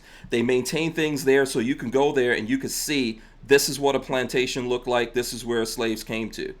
You know, should we destroy that? I'll give you another example. I'll give you another. Honestly, if black people would have got that land like we were supposed to after we were freed from slavery, I don't think we should have any of those historical properties. Those should have been taken up by the people that were actually working them. Yeah, I'm not sure where people would have gotten their 40 acres and a mule from. Go ahead. My only thing about that, I think I understand where Dev is coming from. And even more so, probably me literally being from Mississippi. But the problem you're going to run into is that it's always a losing battle. Something I've noticed about progressives is it's never enough. And I think that's people's biggest, even just me on my short journey of doing YouTube, nothing is ever enough. And so if you just pay attention to who's always being counseled, they will go back in your tweets from 10 years ago. Like, everything is a problem. I don't know if you remember, but this was just a couple of months ago. People were talking about canceling Martin Luther King because he's misogynistic. Mm-hmm. He was a rapist.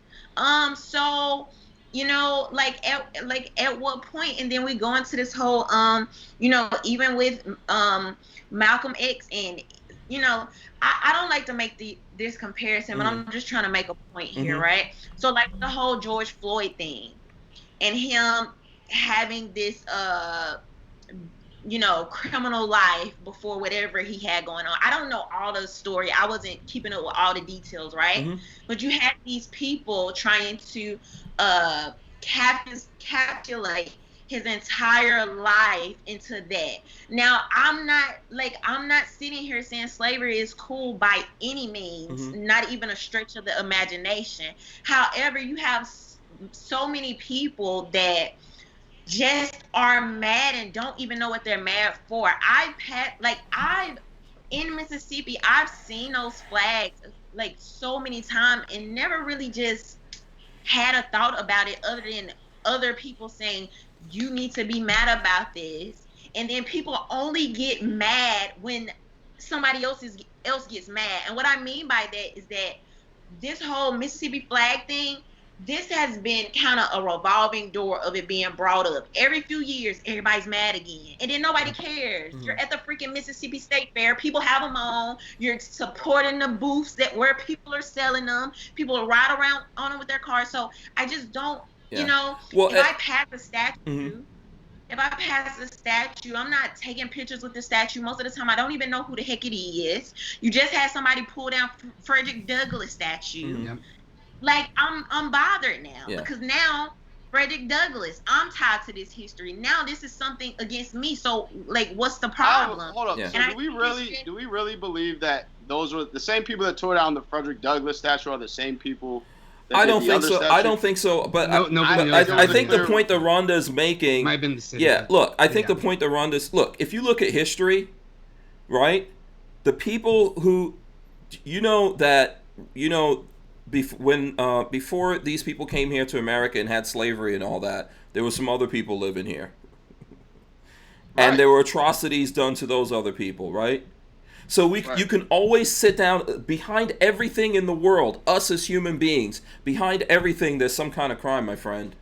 There's some kind of crime. We can always find something that is wrong, and if we're gonna just live with that, like, hey, these people did this thing wrong, and I identify with that thing that was done wrong, we're gonna have massive problems, because we're not even talking about the fact that the major reason why people were slaves. I'm from the Caribbean. My ancestors were slaves here. Just like if you're from here, you're here from America, your ancestors were slaves. If you do a genetic test, you'll find out that more than likely you're related. You have Nigerian and Ghanaian blood somewhere in you, West African blood, right? That's because West Africans sold their own people into slavery. So if we keep that was more so religious. No.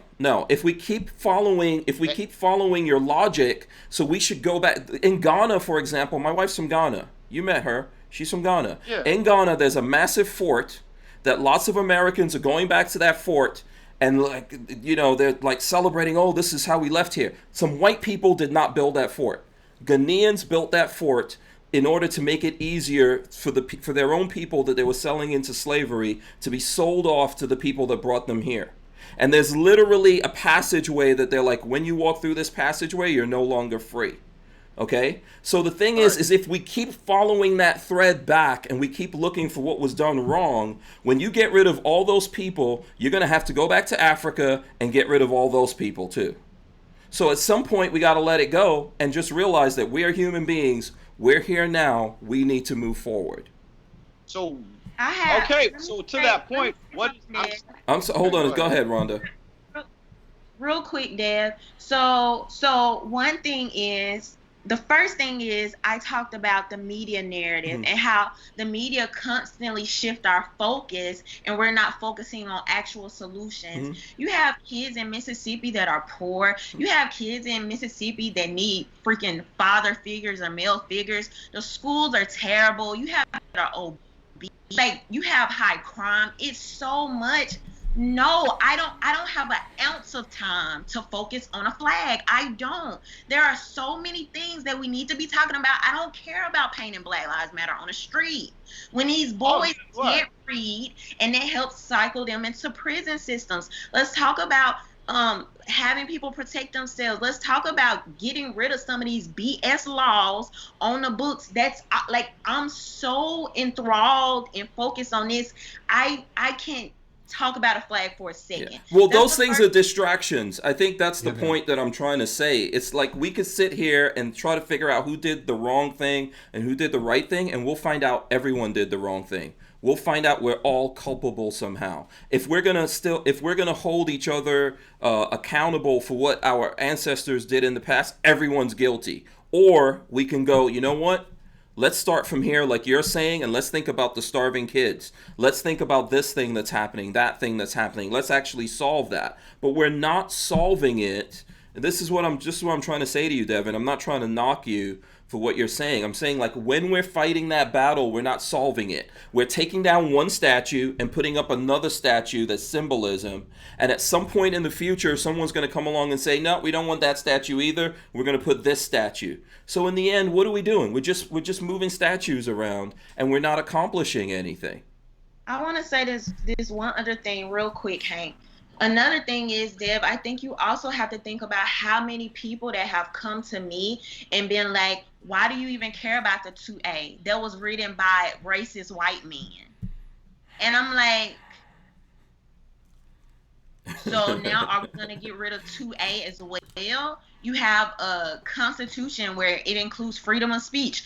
Why do you want to talk about freedom of speech? Well, the Constitution doesn't give you those rights. Neither does the Bill. The Bill of Rights just ensures what God-given rights that you have are. So yes. I would have told them, I don't really care what the white man wrote because God gave me these rights regardless. So he can write whatever he wants. I'm going to defend myself regardless. That's what I would say to that. Well, yeah, it's inalienable. You were born with the right to defend yourself. These people believed in it, but they did some bad things.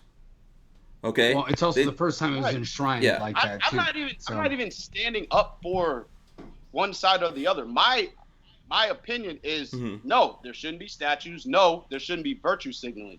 I don't see how those statues aren't a symbol of virtue signaling from back then.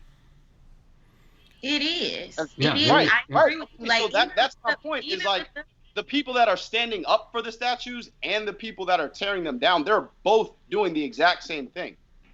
Yeah, but the biggest thing they're doing is distracting us. Well, and I think the biggest thing down goes to, are you an absolutist on these things or not? So if you go down the air of, I don't care what either side is doing, if they're not destroying anything, like they can protest the statues, they can petition to take them down. It's the First Amendment either way. So they both have a right to complain about both. So that's why I'm not down for taking both, because they both have the right. I think if the city says they can write Black Lives Matter in the street, they can do that. As long as they say everyone can write whatever they want. That's the First Amendment. The government can't introduce. They want to build a statue honoring a Black Lives Matter leader versus they've got Jefferson Davis or whoever, Robert E. Lee still up there, and they're right next to each other. That's fine. Give us an explanation. Give us a context. As long as those things are upheld, that's what really matters. Because they are, like you said, it's negative rights. The Constitution doesn't give us rights. It's just basically saying this is what the government is not supposed to violate. And just think about this. I mean, because, I know we hit 9 o'clock. I don't know if anyone has to go here really bad, but let's just think about this. In Afghanistan, remember, we were looking at people going around and destroying stuff.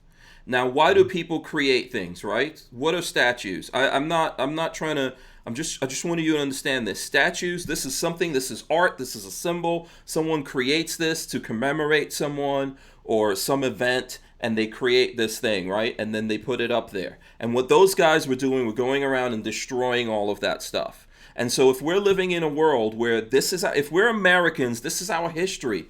The good, the bad of it, it's our history, right? We have to remember that. So even though I wasn't born here, I live here now. I gave up everything to be here, okay? And I'm here, and I'm willing to like fight for this every day. It's our history, and we just need to remember it.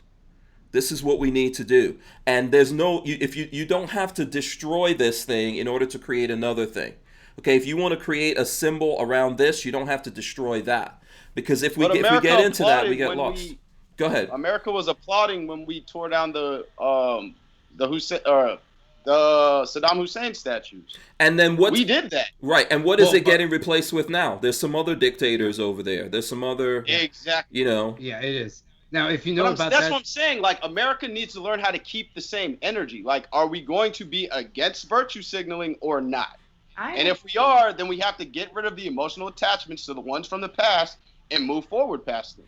If somebody says this statue has to go down because the guy was racist, maybe he was racist. What I'm trying to tell you, everyone's not like us. So if you say that, like, hey, I don't care about this thing, there's someone who cares about it. There's someone who cares about this statue and someone who cares about putting a new statue there.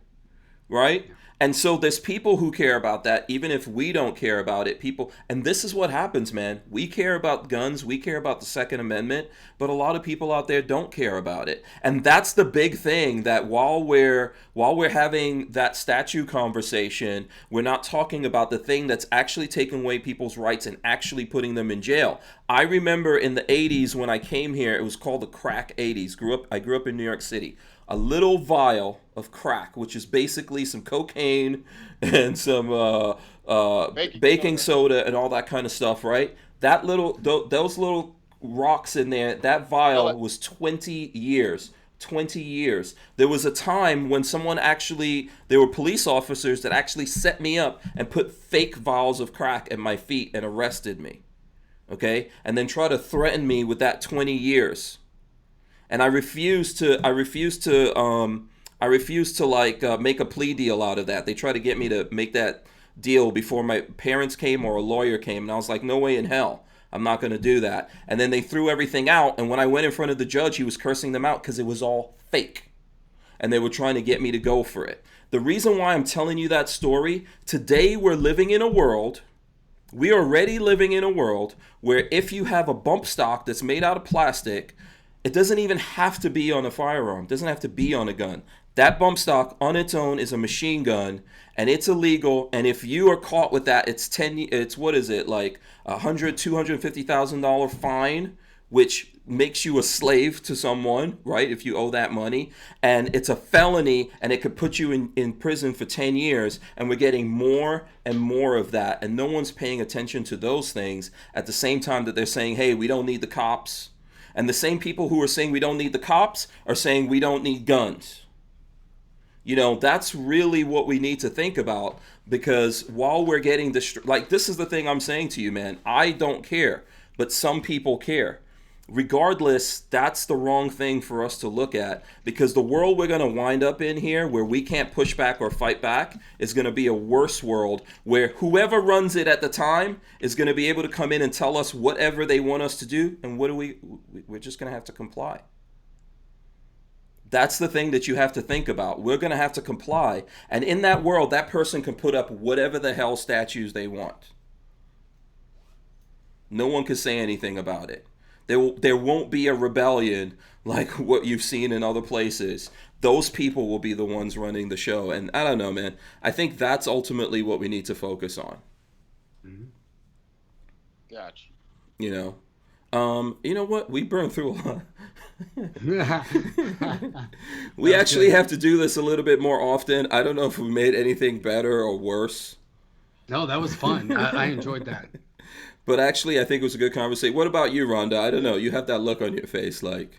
No, it was good. It was good. Yeah. Let's wrap it up here. Let's wrap it up here. We have to do this again if you guys want to, because I think you have some really good points here, and I think I enjoy when the time goes by really fast. I don't even realize it. So, All right, makes your job way easier. Yes, yes. So here's what I want to do before we get out of here. All the folks who are enjoying this conversation, if you want to keep up with these guys, if you agree with them, if you disagree, Devin will probably enjoy you coming over there and disagreeing with him, interacting with him. I'm sure Rhonda. Yes, he will.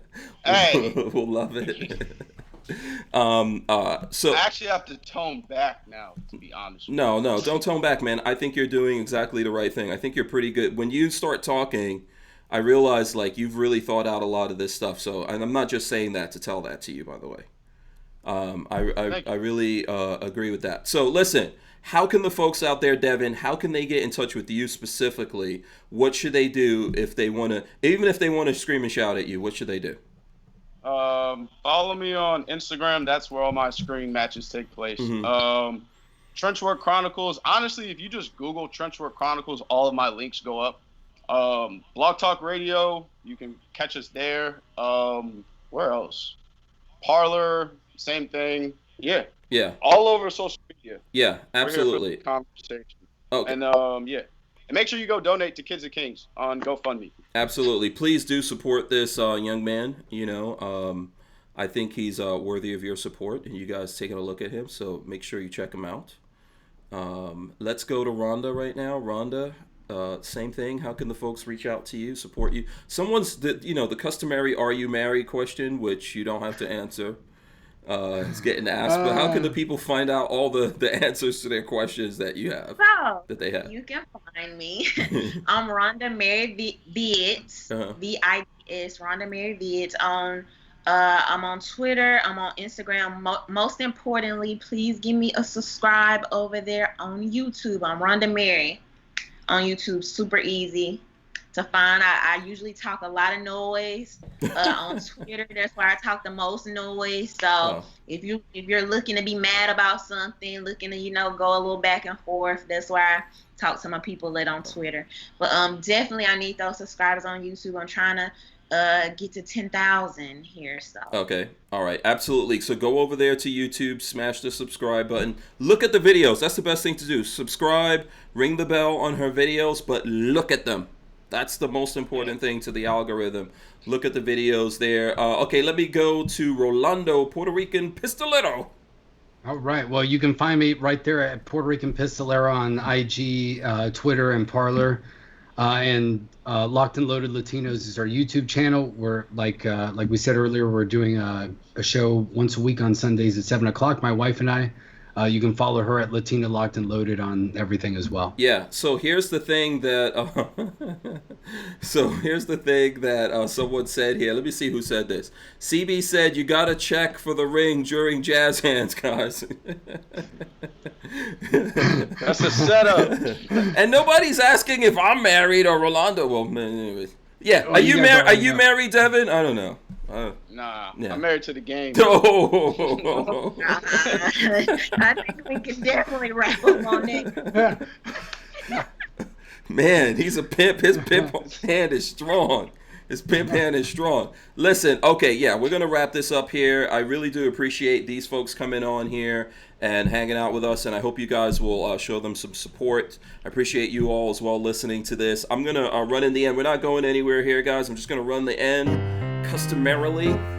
Make sure you guys subscribe to the channel, smash the thumbs ups, ring the bell so you can be notified every time we go live. We're going to rip this audio from this and put it up on iTunes and all the other places that you guys can listen to your podcasts. I know that Devin has a podcast and Rolando has a podcast. Rhonda, do you have a podcast? I don't, but I probably should get into it. Yeah, well, everyone should get into this, man. I would love. Your show's pretty much like a podcast. Yeah. You just got to put it out there. Yeah. I see lots of. All you got to do is snatch the audio. Yeah, take the audio out. Yeah, it's not so bad. And I know there'll be a lot of people out there that will enjoy listening to that Mississippi. What is it called? The Mississippi drawl? I don't know. It's a little Mississippi twang. A little southern twang. Boom! There you go. I think people would appreciate that. I'll see lots of people saying great conversation. Thanks so much to you guys. Who wants the last word? Because I know I ran my mouth. Who wants the last word? Devin? Rhonda. I don't know. I was just giving her the... Yeah. There you go. Such a gentleman you are. Not really. He's just pretending. Nah, Rhonda knows I'm the nicest person in the world. He's married to the game. Okay, Rhonda. That doesn't mean I'm not nice about it. Okay, Rhonda, what is it? What's the last word out there that you want people to leave with?